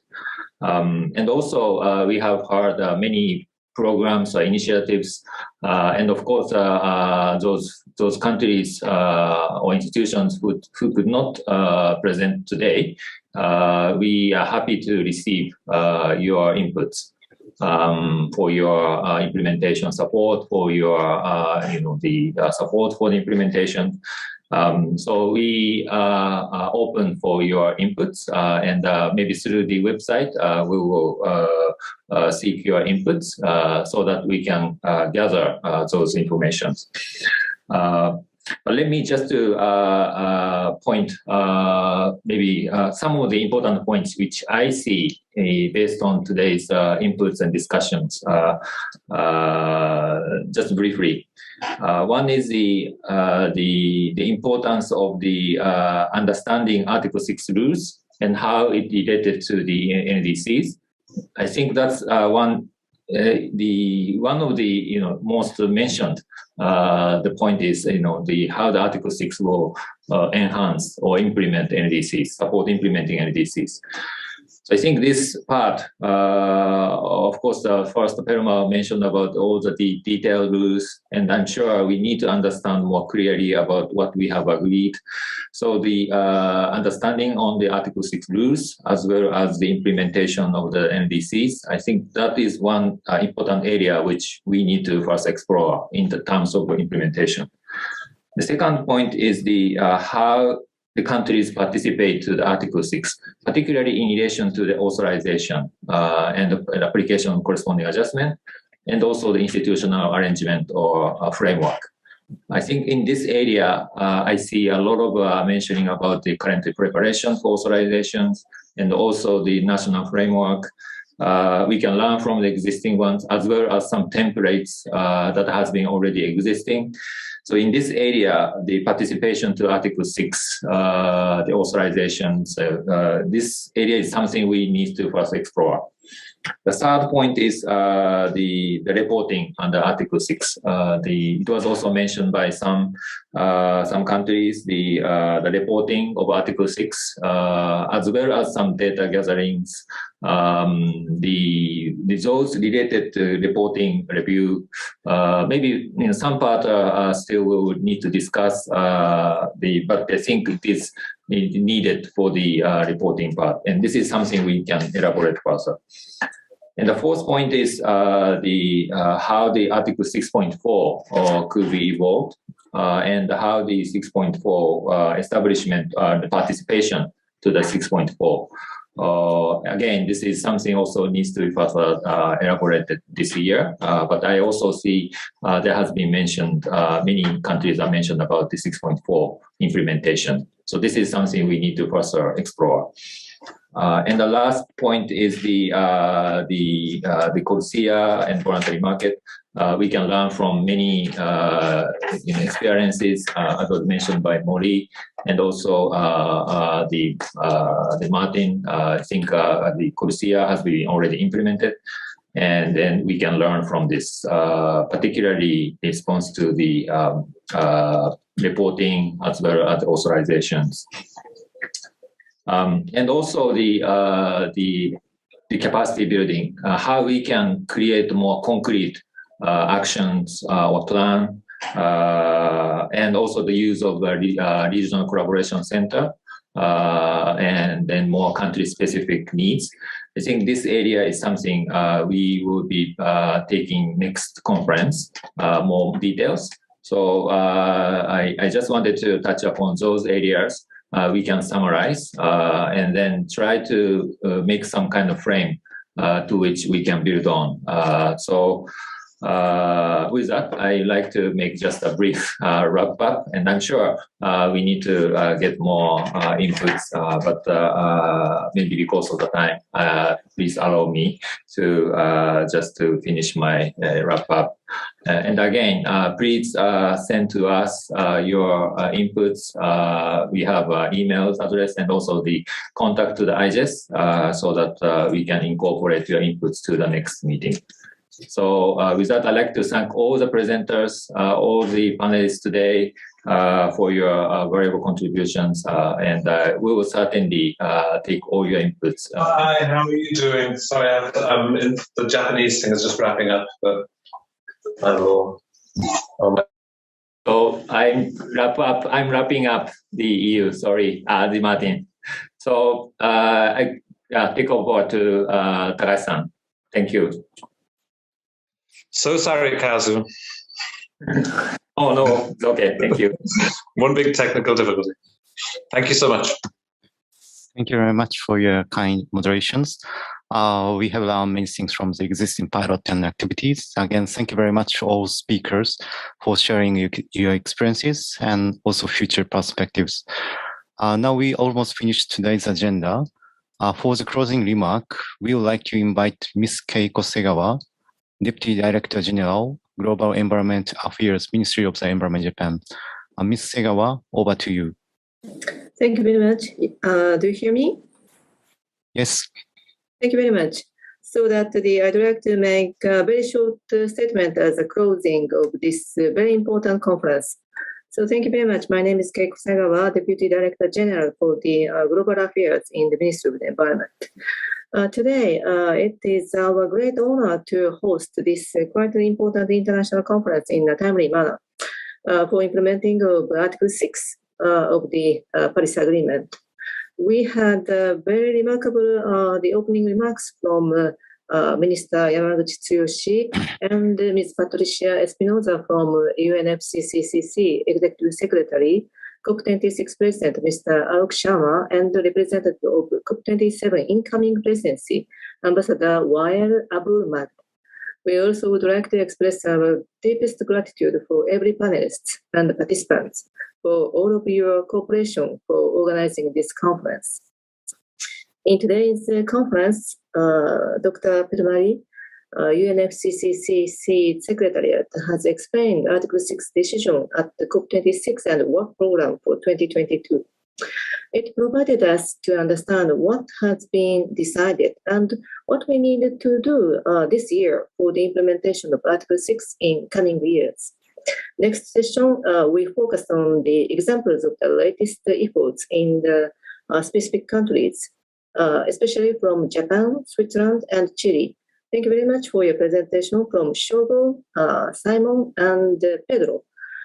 They had shown each progresses with very concrete mechanisms, including projects and rules with new directions reflecting the Article 6 decisions at COP26.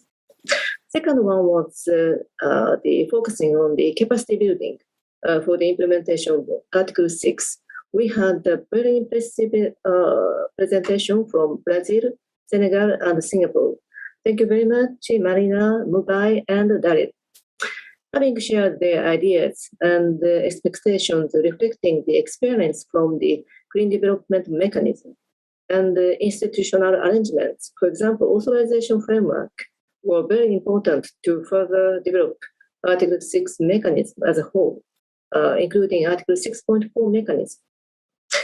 Third session was quite remarkable and interesting to me, application to carbon offset and reduction scheme for international aviation, CORSIA, and voluntary markets. We had presentation from United States and the European Commission. Thank you, Maury, and thank you, Martin.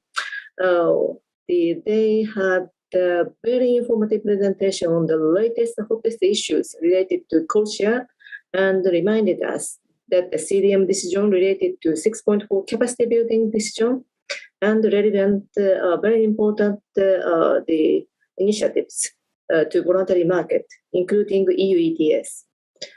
Today, we had mainly covered what has been decided and what we need to do in coming years. We are going to organize another conference as Kazu responded to Mubai's request as a part 2 of this conference on 7th March next month. It will aim to discuss the specific activities and regional context to which the implementation of the capacity building program need to be provided, including through the collaboration with the UNFCCC's regional collaboration centers to assist parties, which was adopted by the Article 6 decision at the COP26. Japan. We name us as a country leading negotiation for Article 6 and front runner with its experience of the JCM. Ministry of the Environment of Japan will support capacity building to contribute to global decarbonization. We will support capacity building for government officials and project entities with RCCs and other international organizations such as World Bank. In particular, we will support the development of Article 6 framework, such as reporting the implementation of Article 6 and providing technical assistance to calculate emission reductions from implemented projects with the network of the RCC of Asia and the Pacific in Bangkok. Today and next month's conference, the series of these conferences is mainly aimed to accelerate the development of further understanding and the implementation of capacity building for the Article 6. I sincerely hope that this conference will contribute to the acceleration of the development of capacity building and further understanding for the countries to implement and expand the application of the Article 6. Again, as Katsu already asked, your input of further suggestions for the implementation of Article 6 and the capacity building are mostly welcome. Thank you very much for again for your kind attention. We are very much looking forward to seeing all of you again on 7th March. Thank you very much. ありがとうございました。Thank you very much, Ms. Segawa, for your closing remarks. Dear distinguished speaker and participants, we would like to thank you for joining today. This event was successfully finished and very exciting for us to understand the future implementation of the Article 6. As we already informed, if you want to join the second part of the session on 7th March, please access and visit IGES website. And if you have any clarification and questions, please feel free to contact us. So once schedule is coming to the date, we will share and inform our event information through our networks. Again, thank you very much for joining today, and please stay safe and healthy, and see you again at the beginning of the March. Sayonara. Thank you very much.